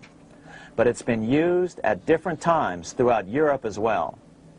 Perhaps the best example is one of the small islands off the coast of France in the English Channel. Called Guernsey, It's been using debt-free money issues to pay for large building projects for nearly 200 years. Here we are on Guernsey, and this is the Guernsey flower and vegetable market. Guernsey is one of the most successful examples of just how well a debt-free money system can work. In 1815, a committee was appointed to investigate how best to finance this new market. The impoverished island could not afford more new taxes, so the state's fathers decided to try a revolutionary idea: issue their own paper money. They were just colorful paper notes, backed by nothing, but the people of this tiny island agreed to accept them and trade with them. To be sure they circulated widely, they were declared to be good for the payment of taxes. Of course, this idea was nothing new. It was exactly what America had done before the American Revolution, and there are many other examples throughout the world. But it was new to Guernsey, and it worked miracles. This market is still in use, and remember, it was built for no debt to the people of this island state. But what if we follow Guernsey's example? How would the bankers react to these reforms? Certainly the international bankers cartel will oppose reforms that do away with their control of the world's economies as they have in the past. But it is equally certain that Congress has the constitutional authority and responsibility to authorize the issuance of debt-free money, U.S. notes, and to reform the very banking laws it ill-advisedly enacted. Undoubtedly, the bankers will claim that issuing debt-free money will cause severe inflation or make other dire predictions. But remember, it is fractional reserve banking which is the real cause of over 90% of all inflation, not whether debt-free U.S. notes are used to pay for government deficits. In the current system, any spending excesses on the part of Congress are turned into more debt bonds, and the 10% purchased by the Fed are then multiplied many times over by the bankers, causing over 90% of all inflation. Our fractional reserve and debt-based banking system is the problem. We must ignore its inevitable resistance to reform and remain firm until the cure is complete. As the director of the Bank of England in the 1920s, Sir Josiah Stamp put it, referring to this modern fractional reserve banking system, "Banking is conceived in iniquity and born in sin. Bankers own the earth. Take it away from them, but leave them the power to create money and control credit, and with the flick of a pen, they will create enough money to buy it back again. Take this great power away from the bankers, and all great fortunes like mine will disappear, and they ought to disappear, for this would be a better and happier world to live in. But if you want to continue the slaves of bankers and pay the cost of your own slavery, let them continue to create money and to control credit."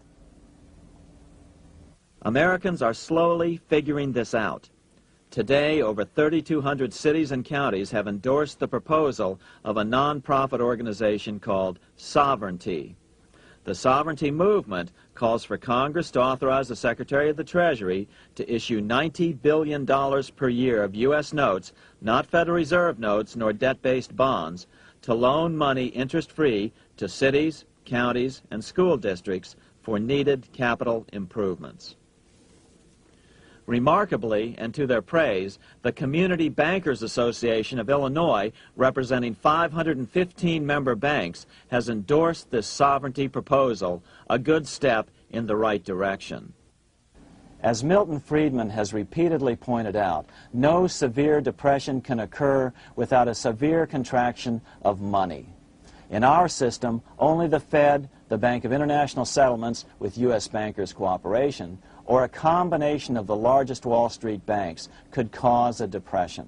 In other words, our economy is so huge and resilient, a depression just can't happen by accident. Unless we reform our banking system, they will always have that power. They can pull the plug on our economy anytime they choose. The only solution is to abolish the Fed and the fractional reserve banking system and withdraw from the BIS. Only that will break the power of the international bankers over our economy. And keep in mind, a stock market crash itself cannot cause a severe depression. Only the severe contraction of our money supply can cause a severe depression. The stock market crash of 1929 only wiped out market speculators, mostly the small to medium ones, resulting in $3 billion in wealth changing hands. But it served as a smokescreen for a 33% contraction in credit by the Fed over the next 4 years, which resulted in over $40 billion in wealth from the American middle class being transferred to the big banks. Then, despite impotent howls of protest from a divided Congress, the independent Fed kept the money supply contracted for a full decade. Only World War II ended the terrible suffering the Fed inflicted on the American people. In a depression, the remaining wealth of the debt-burdened American middle class will be wiped out by unemployment, declining wages, and the resulting foreclosures. If we start to act to reform our monetary system, the money changers may do what they did in 1929 and then the 1930s, crash the stock market and use that as a smokescreen while contracting the money supply. But if we're determined to fight to regain control over our money, we can come out of it fairly quickly, perhaps in only a very few months, as U.S. notes begin to circulate and replace the money withdrawn by the bankers. The longer we wait, the greater the danger we'll permanently lose control of our nation. But some still wonder why the international bankers would want to cause a depression. Wouldn't that be killing the goose that is currently laying all those golden interest eggs? Remember what Larry Bates said at the first of this videotape. You see, in periods of economic upheaval, in economic crisis, wealth is not destroyed. It is merely transferred. Do we have any hints as to what the money changers have in store for us? Here's what David Rockefeller, the chairman of Chase Manhattan Bank, the largest Wall Street bank, had to say. We are on the verge of a global transformation. All we need is the right major crisis and the nation will accept the New World Order. So, crisis is needed to fulfill their plans quickly. The only question is when the crisis will occur. Fortunately, we probably have a little time. It's unlikely that this crisis will occur before the 1996 elections, but after that, the danger begins rising. But whether or not they decide to cause a crash or a depression through relentless increases in taxes and the loss of hundreds of thousands of jobs being sent overseas thanks to trade agreements such as GATT and NAFTA, the American middle class is an endangered species. Cheaper labor, including slave labor in Red China, which Harry Wu has heroically documented, is being used to compete with American labor. In other words, money is being consolidated in fewer and fewer hands as never before in the history of this nation or the world. Without reform, the American middle class will soon be extinct, leaving only the very rich few and the very many poor, as has already occurred in most of the world. We've been warned of all this by congressmen, presidents, industrialists, and economists down through the years. Religious leaders, too, have seen the danger. About 1898, during the time of William Jennings Bryan, Pope Leo XIII put it this way. On the one side, there is the party which holds the power because it holds the wealth, which has in its grasp all labor and all trade, which manipulates for its own benefit and its own purposes all the sources of supply, and which is powerfully represented in the councils of state itself. On the other side, there is the needy and powerless multitude, sore and suffering. Rapacious usury, which, although more than once condemned by the Church, is nevertheless under a different form, but with the same guilt, still practiced by avaricious and grasping men, so that a small number of very rich men have been able to lay upon the masses of the poor a yoke little better than slavery itself. More recently, during America's Great Depression, Pope Pius XI spoke of the same problem. In our days, not alone is wealth accumulated, but immense power and despotic economic domination is concentrated in the hands of a few. This power becomes particularly irresistible when exercised by those who, because they hold and control money, are able also to govern credit and determine its allotment. For this reason, supplying, so to speak, the lifeblood to the entire economic body and grasping, as it were, in their hands the very soul of the economy, so that no one dare breathe against their will. Educate your friends. Our country needs a solid group who really understand how our money is manipulated and what the solutions really are. Because if a depression comes, there will be those who call themselves conservatives who will come forward advancing solutions framed by the international bankers. Beware of calls to return to a gold standard. Why? Simple, because never before has so much gold been so concentrated outside of American hands. And never before has so much gold been in the hands of international governmental bodies such as the World Bank and International Monetary Fund. A gold-backed currency usually brings despair to a nation, and to return to it would certainly be a false solution in our case. Remember, we had a gold-backed currency in 1929 and during the first 4 years of the Great Depression. Likewise, beware of any plans advanced for a regional or world currency. This is the international bankers' Trojan horse.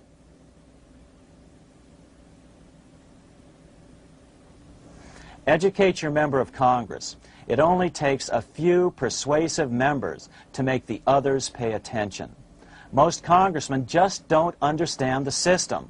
Some understand it, but are so influenced by bank-packed contributions that they ignore it, not realizing the gravity of their neglect. We hope we've made a valuable contribution to the national debate on monetary reform. It remains for each man to do his duty, consistent with his state in life. May God give us the light to help reform our nation and ourselves. We say ourselves because ultimately vast multitudes of men are going to be driven more and more to desperation by the accumulation of the world's wealth in fewer and fewer hands. Men will tend to become like their oppressors, selfish and greedy. Rather, let's keep in mind during this period of reform a warning not to lose sight of greater things, as Pope Pius XI put it. For what will it profit men that a more prudent distribution and use of riches make it possible for them to gain even the whole world, if thereby they suffer the loss of their own souls? What will it profit to teach them sound principles in economics, if they permit themselves to be so swept away by selfishness, by unbridled and sordid greed, that hearing the commandments of the Lord, they do all things contrary?